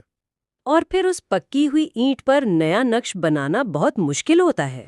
تو اس کا مطلب ہے کہ بالغوں کے لیے نئی زبان سیکھنا صرف کوشش یا محنت کا معاملہ نہیں، بلکہ یہ ایک مشکل حیاتیاتی کام بن جاتا ہے۔ جی ہاں، اور ایک اور دلچسپ نقطہ ہے جو ماخذ میں بیان کیا گیا ہے۔ یہ جو کرٹیکل پیریڈ ہے، یہ 2 چیزوں پر مختلف طریقے سے اثر انداز ہوتا ہے، روانی پر اور لہجے پر۔ ایک بالغ شخص محنت کر کے کسی بھی زبان کی گرامر اور الفاظ پر مکمل عبور حاصل کر سکتا ہے، روانی سے بول سکتا ہے، لیکن ایک مقامی شخص جیسا لہجہ اپنانا تقریباً ناممکن ہوتا ہے، کیونکہ آوازوں کو پہچاننے اور پیدا کرنے والے سرکٹس بچپن میں ہی لاک ہو چکے ہوتے ہیں۔ لیکن ہم سب نے کچھ ایسے بالغوں کے بارے میں سنا ہے جو کسی نئی زبان کو بالکل مقامی لہجے میں بولنے لگتے ہیں۔ کیا یہ اس نظریے کے خلاف نہیں جاتا؟ کیا ماخذ ان مستثنیات کے بارے میں کچھ بتاتے ہیں؟ بہترین سوال ہے۔ ماخذ یہ واضح کرتے ہیں کہ نازک دور کوئی سخت ڈیڈ لائن نہیں ہے، بلکہ یہ ایک بتدریج کم ہوتی ہوئی صلاحیت ہے۔ کچھ لوگوں میں شاید جینیٹک یا ماحولیاتی وجوہات کی بنا پر یہ لچک دوسروں کے مقابلے میں زیادہ دیر تک برقرار رہتی ہے، لیکن یہ لوگ اصول نہیں بلکہ استثناء ہیں۔ زیادہ تر انسانوں کے لیے زبان سیکھنے کی یہ حیاتیاتی کھڑکی بلوغت کے ساتھ تنگ ہونا شروع ہو جاتی ہے۔ تو یہ کہنا غلط نہیں ہوگا کہ ایک بالغ کی جدوجہد اس کی قابلیت میں کمی کی وجہ سے نہیں، بلکہ اس کے دماغ کی حیاتیاتی ساخت کی وجہ سے ہے۔ یہ ہمارے ہارڈ ویئر کی ایک خصوصیت ہے، کوئی خامی نہیں۔ بالکل، یہ ایک طرح سے ہمارے حیاتیاتی ہارڈ ویئر کی ایک حد ہے۔ تو ان سب باتوں کا کیا مطلب ہے؟ ہم نے دماغ کے مخصوص علاقوں سے بات شروع کی، ان کو جوڑنے والی شاہراہ کو دیکھا، اور اب ہم زبان سیکھنے کی حیاتیاتی حدود تک پہنچ گئے ہیں۔ اس سب کو جوڑ کر دیکھیں تو کیا تصویر بنتی ہے؟ تصویر یہ بنتی ہے کہ زبان صرف ایک ثقافتی ایجاد نہیں ہے، یہ ایک حیاتیاتی ضرورت ہے جو ہماری نوع انسانی کی تعریف کرتی ہے۔ ہمارا دماغ زبان کے لیے بنا ہے، یہ سماجی ادراک یعنی سوشل کوگنیشن کا بنیادی ذریعہ ہے۔ مطلب ایک خیال کو ایک دماغ سے دوسرے دماغ تک منتقل کرنے کا عمل۔ تاریخ، قانون، سائنس، فلسفی، ان سب کا پورا ڈھانچہ اسی اعصابی نظام پر کھڑا ہے۔ ماخذ میں ایک بہت ہی طاقتور خیال استعمال کیا گیا ہے۔ تاریخ کا آغاز پہلے بادشاہ سے نہیں ہوا تھا، اس کا آغاز تب ہوا جب آرکیمیڈ فاسیکولس اتنا طاقتور ہو گیا کہ انسان کہانیاں سنا سکیں۔ کاغذ اور سیاہی سے بہت پہلے ہمارے پاس ہمارا ٹیمپورل لوب تھا، ہماری حیاتیات نے ہماری تاریخ لکھی ہے۔ بالکل، اور یہ ہمیں ایک آخری گہرے سوال پر چھوڑ جاتا ہے جس پر غور کیا جا سکتا ہے۔ ان ذرائع نے یہ تو واضح کر دیا کہ ہمارے دماغ خیالات کو بانٹنے کے لیے کتنی خوبصورتی سے بنے ہیں، لیکن اگر زبان کے لیے ہمارا حیاتیاتی ہارڈ ویئر اتنا یکساں ہے، اگر ہم سب کے پاس بروکا، ورنیکے اور آرکیمیڈ فاسیکولس ہیں، تو پھر غلط فہمیوں اور تشریحات کے تصادم انسانی تجربے کا اتنا بنیادی حصہ کیوں ہیں؟ ہمارا ہارڈ ویئر ایک جیسا ہے، لیکن ہمارا سافٹ ویئر اکثر ایک دوسرے سے مطابقت نہیں رکھتا۔ کیوں؟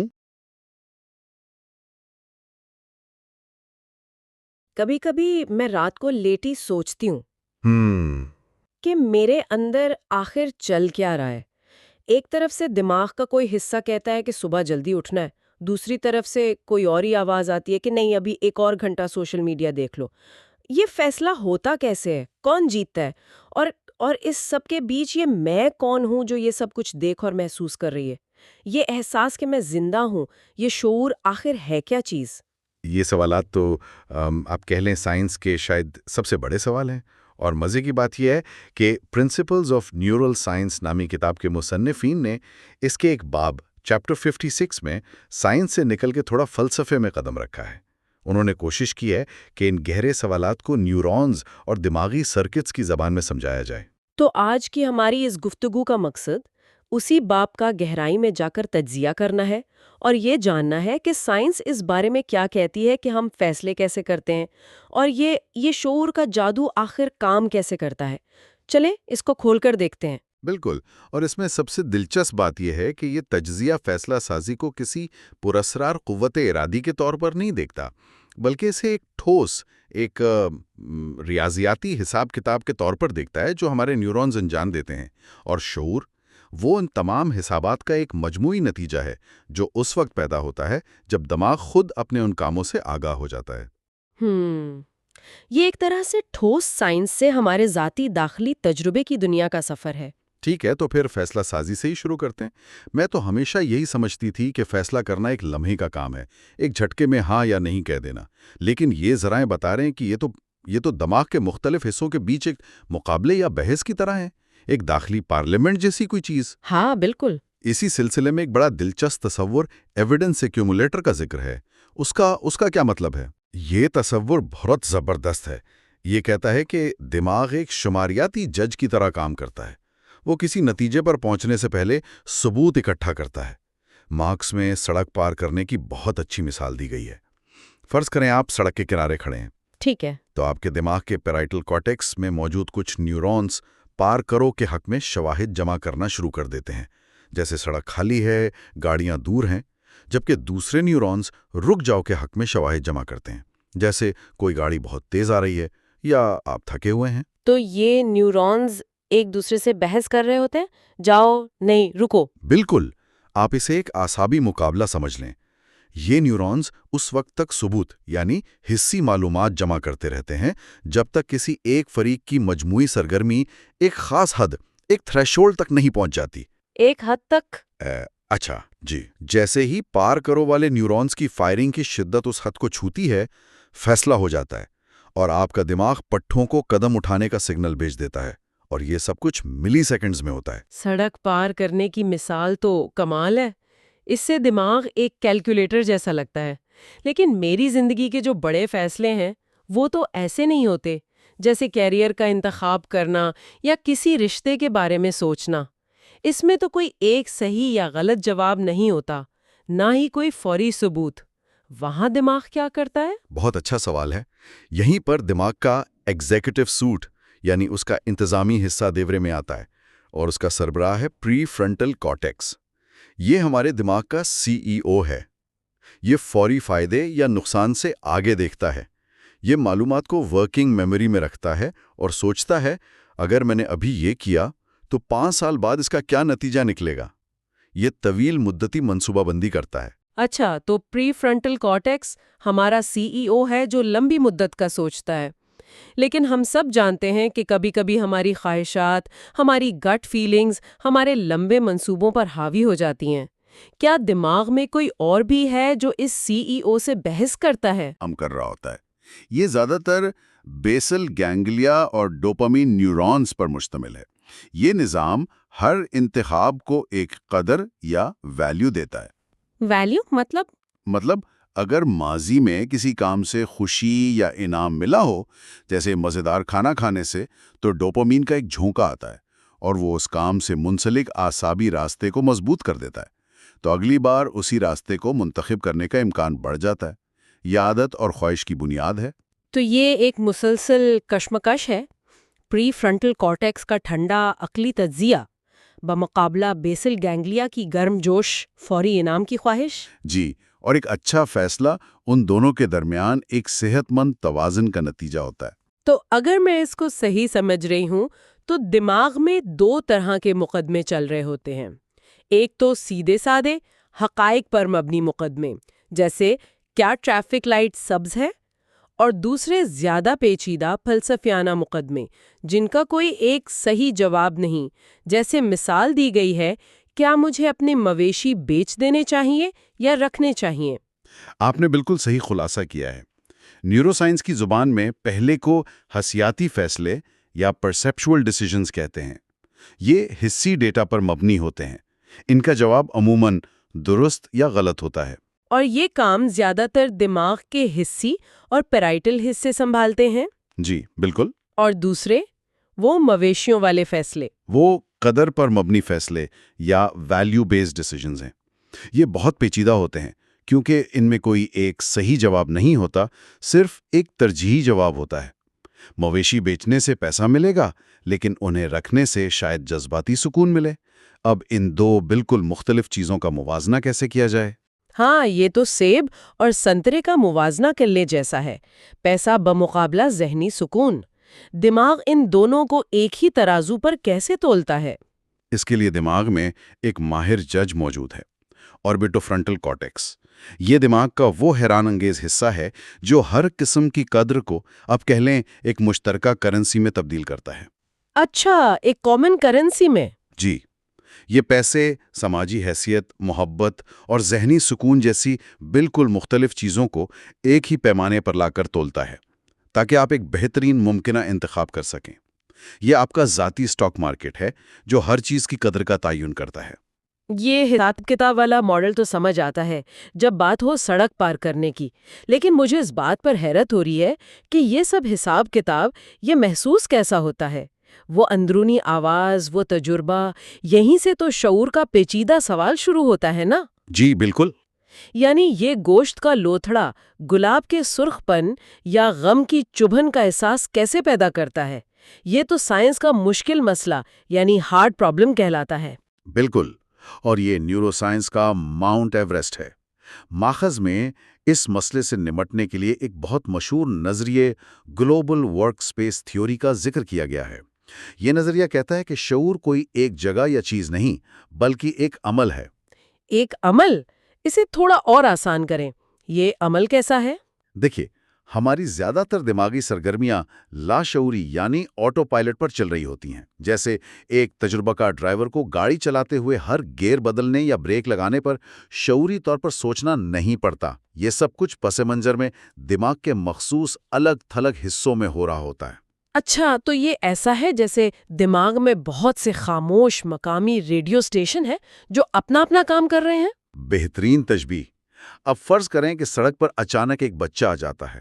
یہ ایک انتہائی اہم اور غیر متوقع معلومات ہے۔ دماغ اس معلومات کو فوری طور پر براڈ کاسٹ کر دیتا ہے۔ پری فرنٹل کارٹیکس اور پیرائٹل حصے اپنی فائرنگ کو ہم آہنگ کرتے ہیں اور اس خبر کو پورے دماغ میں نشر کر دیتے ہیں۔ تو شعور وہ لمحہ ہے جب کوئی اہم خبر مقامی ریڈیو سے اٹھ کر قومی نشریات پر آ جاتی ہے اور ہر کوئی اسے ایک ساتھ سنتا ہے؟ بالکل، یہی گلوبل ورک سپیس ہے۔ جب معلومات اس عالمی ورک سپیس میں داخل ہوتی ہے تو وہ صرف ایک حصے تک محدود نہیں رہتی۔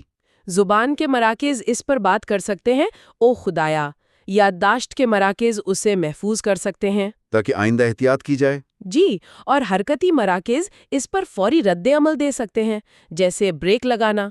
معلومات کا یہ وسیع پیمانے پر دستیاب ہونا اور مربوط ہونا ہی ہمارا شعوری تجربہ ہے۔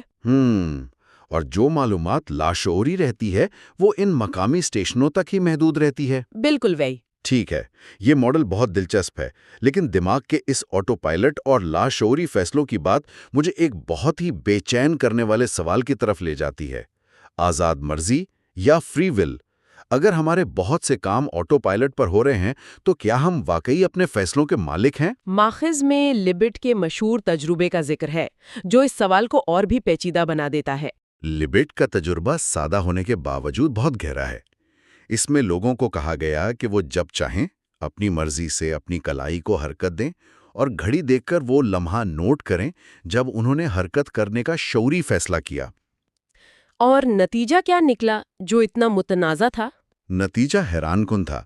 EEG نے دکھایا کہ دماغ میں حرکت کی تیاری کا سگنل، جسے ریڈینس پوٹینشل کہتے ہیں، وہ اس لمحے سے تقریباً آدھا سیکنڈ پہلے شروع ہو جاتا ہے جب انسان شعوری طور پر یہ رپورٹ کرتا ہے کہ اب میں نے حرکت کرنے کا فیصلہ کیا ہے۔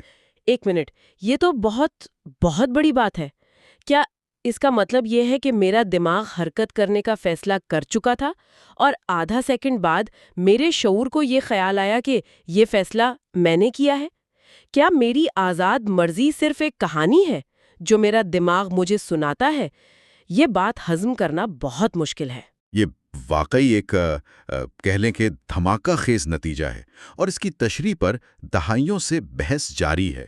کچھ انتہا پسند تشریحات کہتی ہیں کہ ہاں، آزاد مرضی ایک وہم ہے، ہمارا شعور صرف لاشعوری دماغ کے کیے گئے فیصلوں پر مہر لگاتا ہے، ان کا کریڈٹ لیتا ہے، لیکن ماخذ اس پر زیادہ محتاط رویہ اپناتا ہے۔ تو اس کا کوئی متبادل نظریہ بھی ہے؟ کوئی اور وضاحت؟ جی، ایک اور نظریہ یہ ہے کہ شعور کا کام شاید فیصلہ شروع کرنا نہیں، بلکہ اسے منظور یا مسترد کرنا ہے۔ یعنی لاشعوری دماغ حرکت کرنے کی ایک تجویز پیش کرتا ہے، اور شعور کے پاس اس آخری چند ملی سیکنڈز میں اسے ویٹو کرنے یعنی روکنے کا اختیار ہوتا ہے۔ اچھا، تو شاید آزاد مرضی فری ول نہیں بلکہ فری وونٹ ہے، نہ کرنے کی آزادی۔ بالکل، آپ ایسا کہہ سکتے ہیں۔ یہ قدرے بہتر ہے۔ تو ہم نے فیصلہ سازی کو ایک اعصابی مقابلے کے طور پر دیکھا، شعور کو دماغ کی قومی نشریات سمجھا، اور آزاد مرضی پر ایک سوالیہ نشان دیکھا۔ ان سب کو جوڑ کر ہماری ذات یا سیلف کی کیا تصویر بنتی ہے؟ اگر یہ سب کچھ نیورونز کی فائرنگ ہے تو میں کون ہوں؟ ماخذ کا حتمی نتیجہ یہی ہے کہ ہماری ذات کوئی ایک ٹھوس پراسرار چیز نہیں جو ہمارے دماغ میں بیٹھی ہے، بلکہ یہ ایک عمل ہے، ایک کہانی ہے جو ہمارا دماغ ہر لمحہ خود کو سناتا ہے۔ یہ اربوں نیورونز کا نتیجہ ہے جو دنیا کا ایک متحد اور مربوط بیانیہ بنانے کے لیے حقیقی وقت میں ایک دوسرے سے بات چیت کر رہے ہیں۔ ہماری ذات دراصل حیاتیاتی خواہشات، حسی ڈیٹا اور ہماری سیکھی ہوئی اقدار کے درمیان ایک بہت تیز رفتار مسلسل چلنے والی گفتگو کا نام ہے۔ ایک مسلسل چلنے والی بات چیت، یہ خیال مجھے پسند آیا، اور یہ بات اس ماخذ کو سننے والے کے ذاتی تجربے سے بہت گہرا تعلق رکھتی ہے۔ ذرائع میں بتایا گیا ہے کہ حال ہی میں انتہائی سادہ طرز زندگی یعنی منملزم کو اپنایا گیا ہے۔ یہ سائنسی وضاحت اس فیصلے سے براہ راست کیسے جڑتی ہے؟ یہیں پر یہ تمام نظریات عملی زندگی سے جڑ جاتے ہیں۔ جب کوئی شخص اپنے مویشیوں کے کاروبار کے دباؤ کو چھوڑ کر ماہانہ صرف 18,000 روپے میں گزارا کرنے اور علم حاصل کرنے کو ترجیح دیتا ہے، تو یہ صرف ایک فلسفیانہ تبدیلی نہیں ہے، یہ دماغی سطح پر ایک بہت بڑی ٹھوس تبدیلی ہے۔ اس عمل کے ذریعے اوبیٹو فرنٹل کارٹیکس، وہ ویلیو جج جس کی ہم نے بات کی تھی، اقدار کا اثر نو جائزہ لے رہا ہے اور انہیں دوبارہ ترتیب دے رہا ہے۔ تو دماغ کے اندر جو ویلیو کے سلائیڈرز ہیں، ان میں سے پیسہ اور کاروباری دباؤ والے سلائیڈرز کو نیچے کر دیا گیا ہے، اور ذہنی سکون اور پڑھنے والے سلائیڈرز کو اوپر کر دیا گیا ہے۔ اب نئے تجربات اور شعوری ترجیحات کی بنیاد پر وہی دماغی سرکٹس ذہنی سکون، سادگی اور علم کو زیادہ قدر دے رہے ہیں۔ یہ نیوروپلاسٹیسٹی کی ایک بہترین مثال ہے۔ آپ صرف اپنا ذہن نہیں بدل رہے، بلکہ آپ اپنے دماغ کے سرکٹس کو جسمانی طور پر بدل رہے ہیں، ان کے رابطوں کو مضبوط یا کمزور کر رہے ہیں۔ واقعی یہ بہت طاقتور خیال ہے کہ ہم اپنی اقدار کو دماغی سطح پر دوبارہ ترتیب دے سکتے ہیں۔ تو آج کی اس گفتگو سے جو میں سمجھی ہوں وہ یہ ہے کہ فیصلہ سازی ایک جسمانی حساب کتاب کا عمل ہے۔ شعور دماغ میں معلومات کا ایک وسیع نشریات ہے جو سب سے اہم چیزوں پر روشنی ڈالتا ہے، اور ہماری گہری اقدار بھی دماغی سرکٹس میں بسی ہوتی ہیں جنہیں نہ صرف سمجھا جا سکتا ہے بلکہ شعوری کوشش سے بدلا بھی جا سکتا ہے۔ آپ نے بالکل درست خلاصہ کیا، اور اس گفتگو کے اختتام پر میں سننے والوں کے لیے ایک سوچ انگیز سوال چھوڑنا چاہوں گا۔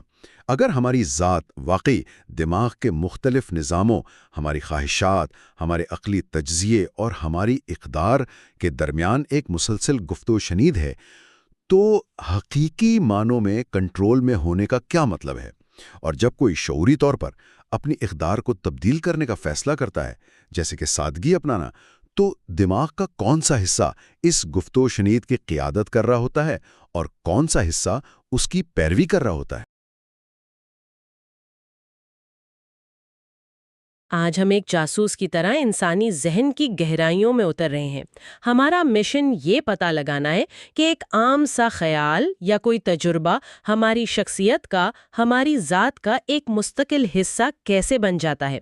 ہم اس کرائم سین کی تفتیش کریں گے جہاں یادیں بنتی ہیں، اس خفیہ کوڈ یعنی زبان کو سمجھیں گے، اور آخر میں اس ماسٹر مائنڈ یعنی شعور تک پہنچنے کی کوشش کریں گے۔ اور اس تفتیش کے لیے ہمارے پاس ایک بہت ہی معتبر گائیڈ ہے۔ یہ ساری معلومات پرنسپلز آف نیورو سائنس نامی کتاب کے 8ویں حصے سے لی گئی ہیں۔ اچھا، جو نیورو سائنس کی دنیا میں ایک مستند حیثیت رکھتی ہے۔ بالکل، اسے اس فیلڈ کی بائبل سمجھا جاتا ہے۔ تو ہمارا مقصد صرف کچھ حیاتی حقائق جاننا نہیں ہے، ہم یہ سمجھنے کی کوشش کریں گے کہ آزاد مرضی اور ذات جیسے بڑے فلسفیانہ تصورات دراصل ہمارے دماغ کے اندر موجود ان سرکٹس کا نتیجہ ہے جنہیں ہم سمجھ اور ناپ سکتے ہیں۔ تو چلیں اس کو ذرا گہرائی میں سمجھتے ہیں۔ بالکل۔ شروعات کرتے ہیں سب سے بنیادی چیز سے، یادداشت۔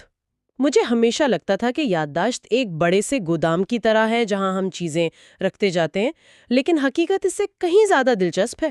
ہاں، یہ فائل کیبنٹ والی تشبیہ بہت عام ہے، لیکن بالکل درست نہیں۔ سب سے پہلی اور اہم بات یہ ہے کہ یادداشت کوئی ایک چیز نہیں ہے۔ اس کی کم از کم 2 بہت مختلف قسمیں ہیں۔ پہلی قسم ہے امپلیسٹ میموری، یعنی غیر اعلانیہ یادداشت۔ جی، یہ وہ یادیں ہیں جنہیں ہم الفاظوں میں بیان نہیں کر سکتے۔ یہ لاشعوری اور خودکار ہوتی ہیں۔ جیسے سائیکل چلانا، مطلب میں بتا نہیں سکتی کہ میں بیلنس کیسے کرتی ہوں، بس ہو جاتا ہے۔ یا گاڑی چلاتے ہوئے گیئر کب بدلنا ہے، یہ خود ہی ہوتا ہے۔ بالکل یہی۔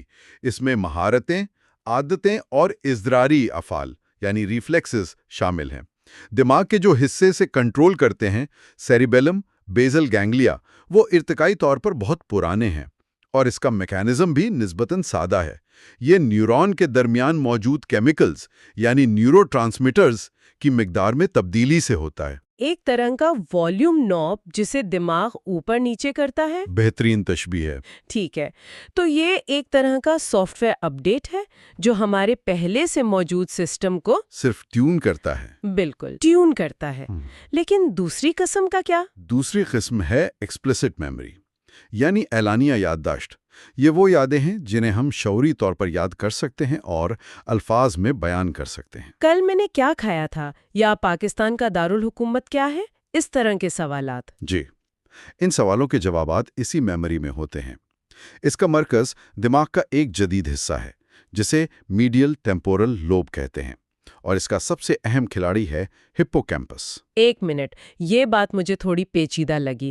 آپ کہہ رہے ہیں کہ سائیکل چلانا سیکھنے کے لیے دماغ میں صرف کچھ کیمیکلز کی مقدار بدلتی ہے، لیکن اپنی سالگرہ یاد رکھنے کے لیے دماغ کو باقاعدہ نئے کنیکشن بنانے پڑتے ہیں؟ جی ہاں۔ یہ تو ایسا ہے جیسے ایک چیز سافٹ ویئر اپڈیٹ ہو اور دوسری ہارڈ ویئر اپ گریڈ؟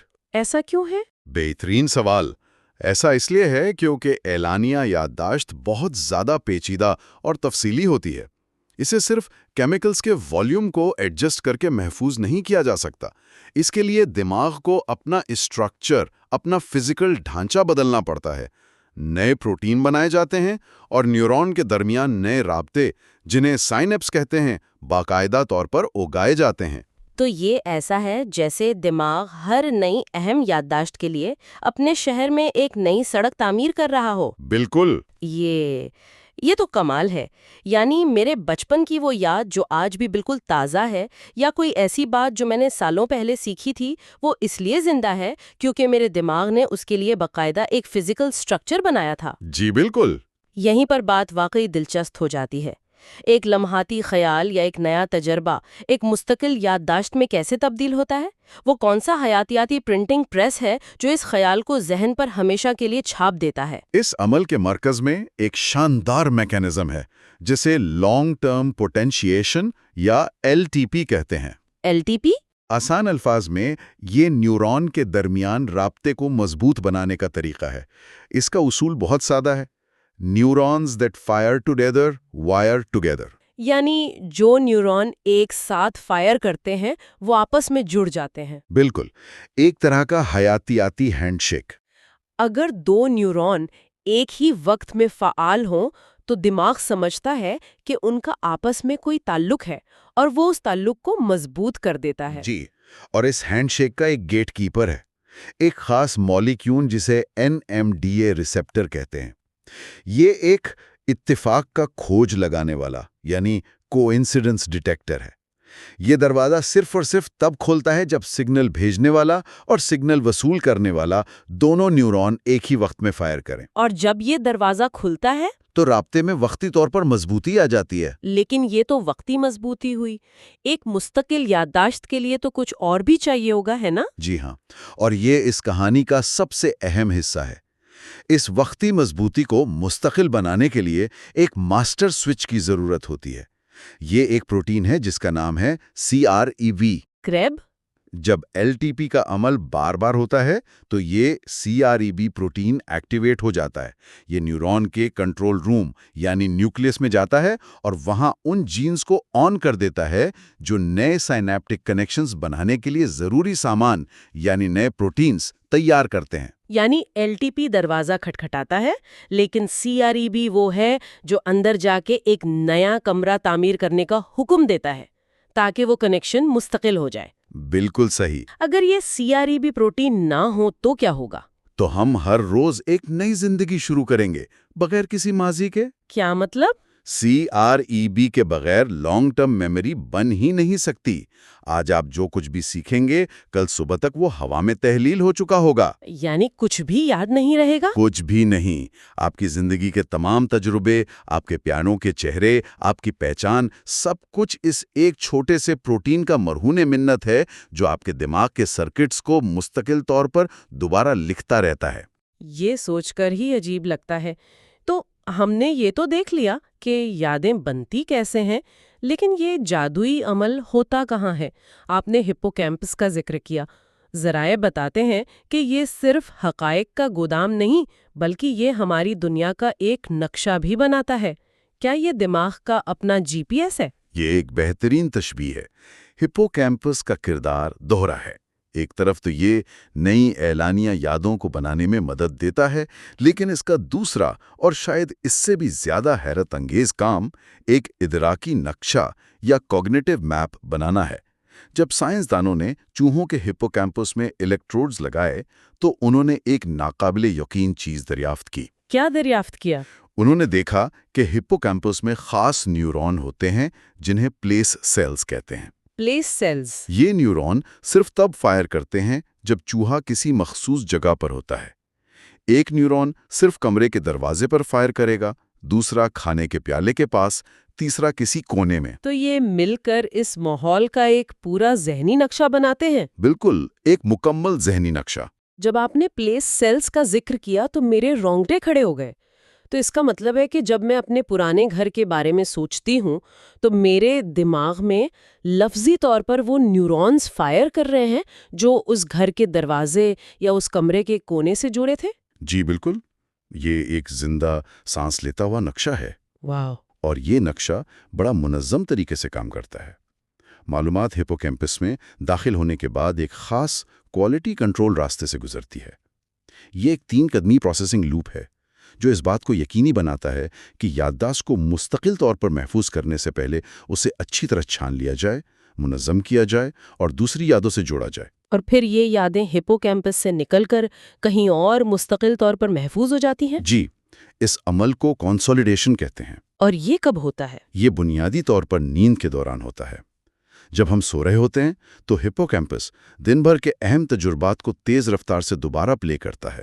ری پلے کرتا ہے؟ جی، اس ری پلے کے دوران یہ یادیں آہستہ آہستہ دماغ کے بیرونی غلاف یعنی سیریبرل کارٹیکس میں منتقل ہو جاتی ہیں جہاں وہ مستقل طور پر محفوظ ہوتی ہیں۔ اچھا، تو ہپوکیمپس ایک طرح کا USB ڈرائیو ہے جس پر آپ دن میں ڈیٹا کاپی کرتے ہیں اور رات کو نیند میں وہ ڈیٹا کمپیوٹر کی مین ہارڈ ڈرائیو یعنی کارٹیکس میں ٹرانسفر ہو جاتا ہے۔ بالکل یہی بات ہے۔ اسی لیے اچھی نیند سیکھنے کے لیے اتنی ضروری ہے۔ یہ حیران انگیز ہے کہ ہمارا دماغ اندرونی طور پر دنیا کے نقشے اور یادیں محفوظ کرتا ہے، لیکن یہ معلومات ہمارے ذہن میں قید رہیں تو بیکار ہے نا؟ بالکل۔ اسے باہر لانے کا، دوسروں کے ساتھ بانٹنے کا نظام کیا ہے؟ یہیں سے زبان کی کہانی شروع ہوتی ہے، جو شاید انسانیت کی سب سے بڑی ایجاد ہے۔ اور یہ ایجاد بھی دماغ کے مخصوص علاقوں کی مرہون منت ہے۔ زبان کا نیٹ ورک زیادہ تر دماغ کے بائیں نصف کرے یعنی لیفٹ ہیمسفیئر میں ہوتا ہے۔ اس میں 2 مرکزی کھلاڑی ہیں۔ کون کون سے؟ پہلا ہے بروکاز ایریا، جو ہمارے ماتھے کے پیچھے فرنٹل لوب میں ہوتا ہے۔ یہ زبان کا پروڈکشن ہاؤس ہے۔ Production house.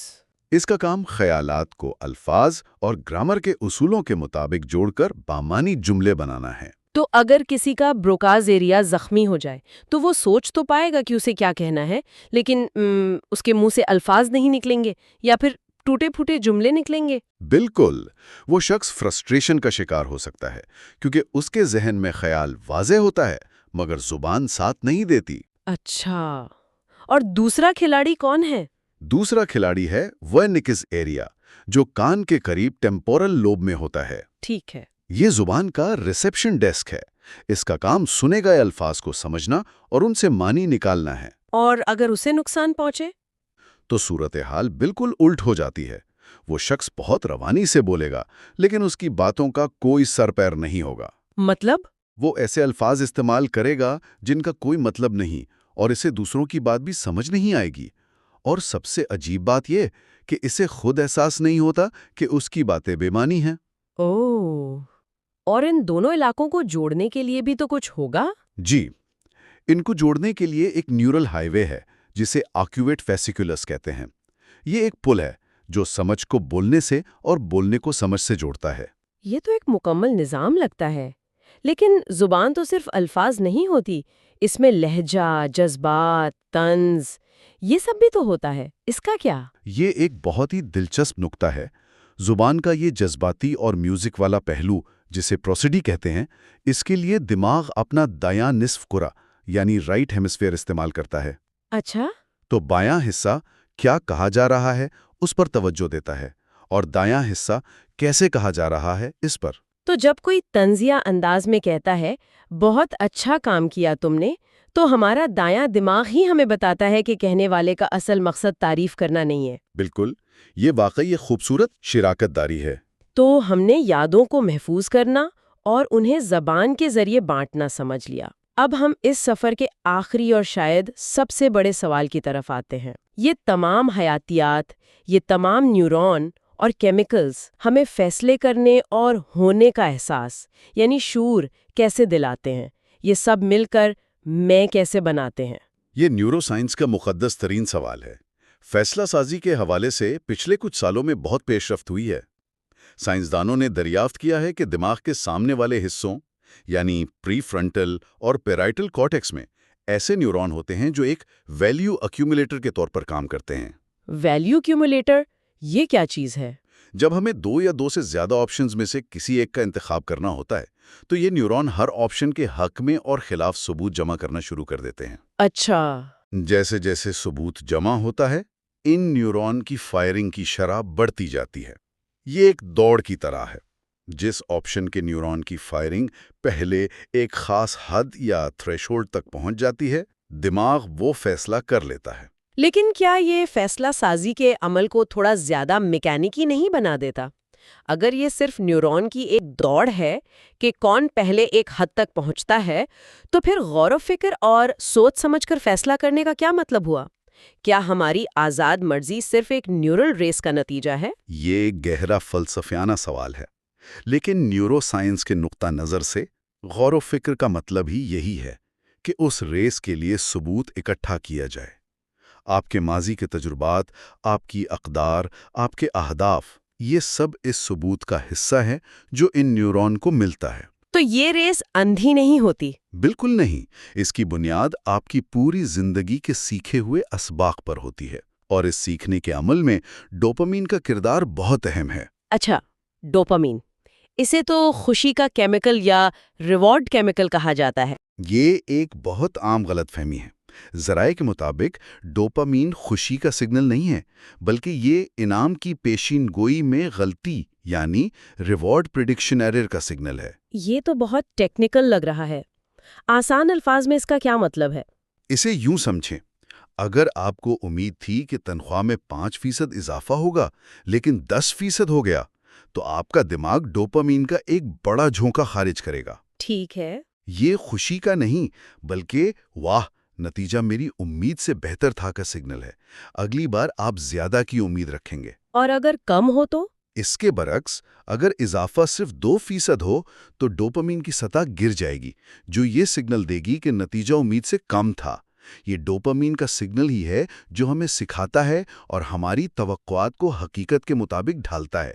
یہ ایک استاد ہے، انعام نہیں۔ تو ڈوپامین ہمیں یہ سکھاتا ہے کہ مستقبل میں کیا توقع رکھنی چاہیے۔ یہ تو ہماری پوری سیکھنے کی بنیاد ہے۔ اور آخر میں شعور، اس کے بارے میں ہمارا بہترین سائنسی نظریہ کیا ہے؟ اس وقت جو سب سے مقبول نظریہ ہے اسے گلوبل ورک سپیس تھیوری کہتے ہیں۔ اس کے مطابق شعور دماغ کی کوئی ایک جگہ یا کوئی ایک چیز نہیں ہے، یہ ایک حالت ہے، ایک کیفیت ہے۔ یہ تب پیدا ہوتی ہے جب دماغ کے مختلف حصے جیسے بصارت، سماعت، یادداشت، جذبات اپنی فائرنگ کو ایک دوسرے کے ساتھ ہم آہنگ یعنی سنکرونائز کر لیتے ہیں۔ ایک آرکیسٹرا کی سمفنی کی طرح، جہاں تمام ساز ایک ساتھ مل کر ایک دھن بجا رہے ہوں۔ بالکل یہی۔ جب یہ ہم آہنگی ایک خاص سطح پر پہنچ جاتی ہے تو وہ معلومات ایک براڈ کاسٹ کی طرح پورے دماغی نظام میں نشر ہو جاتی ہے۔ اور وہی ہمارا شعوری تجربہ ہے۔ جی، وہ معلومات جس تک دماغ کے تمام حصوں کی رسائی ہو، وہی ہمارا شعوری تجربہ ہے۔ جب آپ ایک سیب کو دیکھتے ہیں تو اس کا رنگ، اس کی شکل، اس کی خوشبو، اس سے جڑی یادیں، سب کچھ ہم آہنگ ہو کر ایک واحد متحد تجربے میں ڈھل جاتا ہے۔ یہی نشریات، یہی براڈ کاسٹ شعور ہے۔ تو آئیے اس ساری گفتگو کا خلاصہ کرتے ہیں۔ ہم نے ایک جاسوس کی طرح سفر شروع کیا یہ جاننے کے لیے کہ ایک خیال مستقل کیسے بنتا ہے۔ ہم نے دیکھا کہ یادداشت کی 2 قسمیں ہیں، ایک خودکار اور دوسری شعوری۔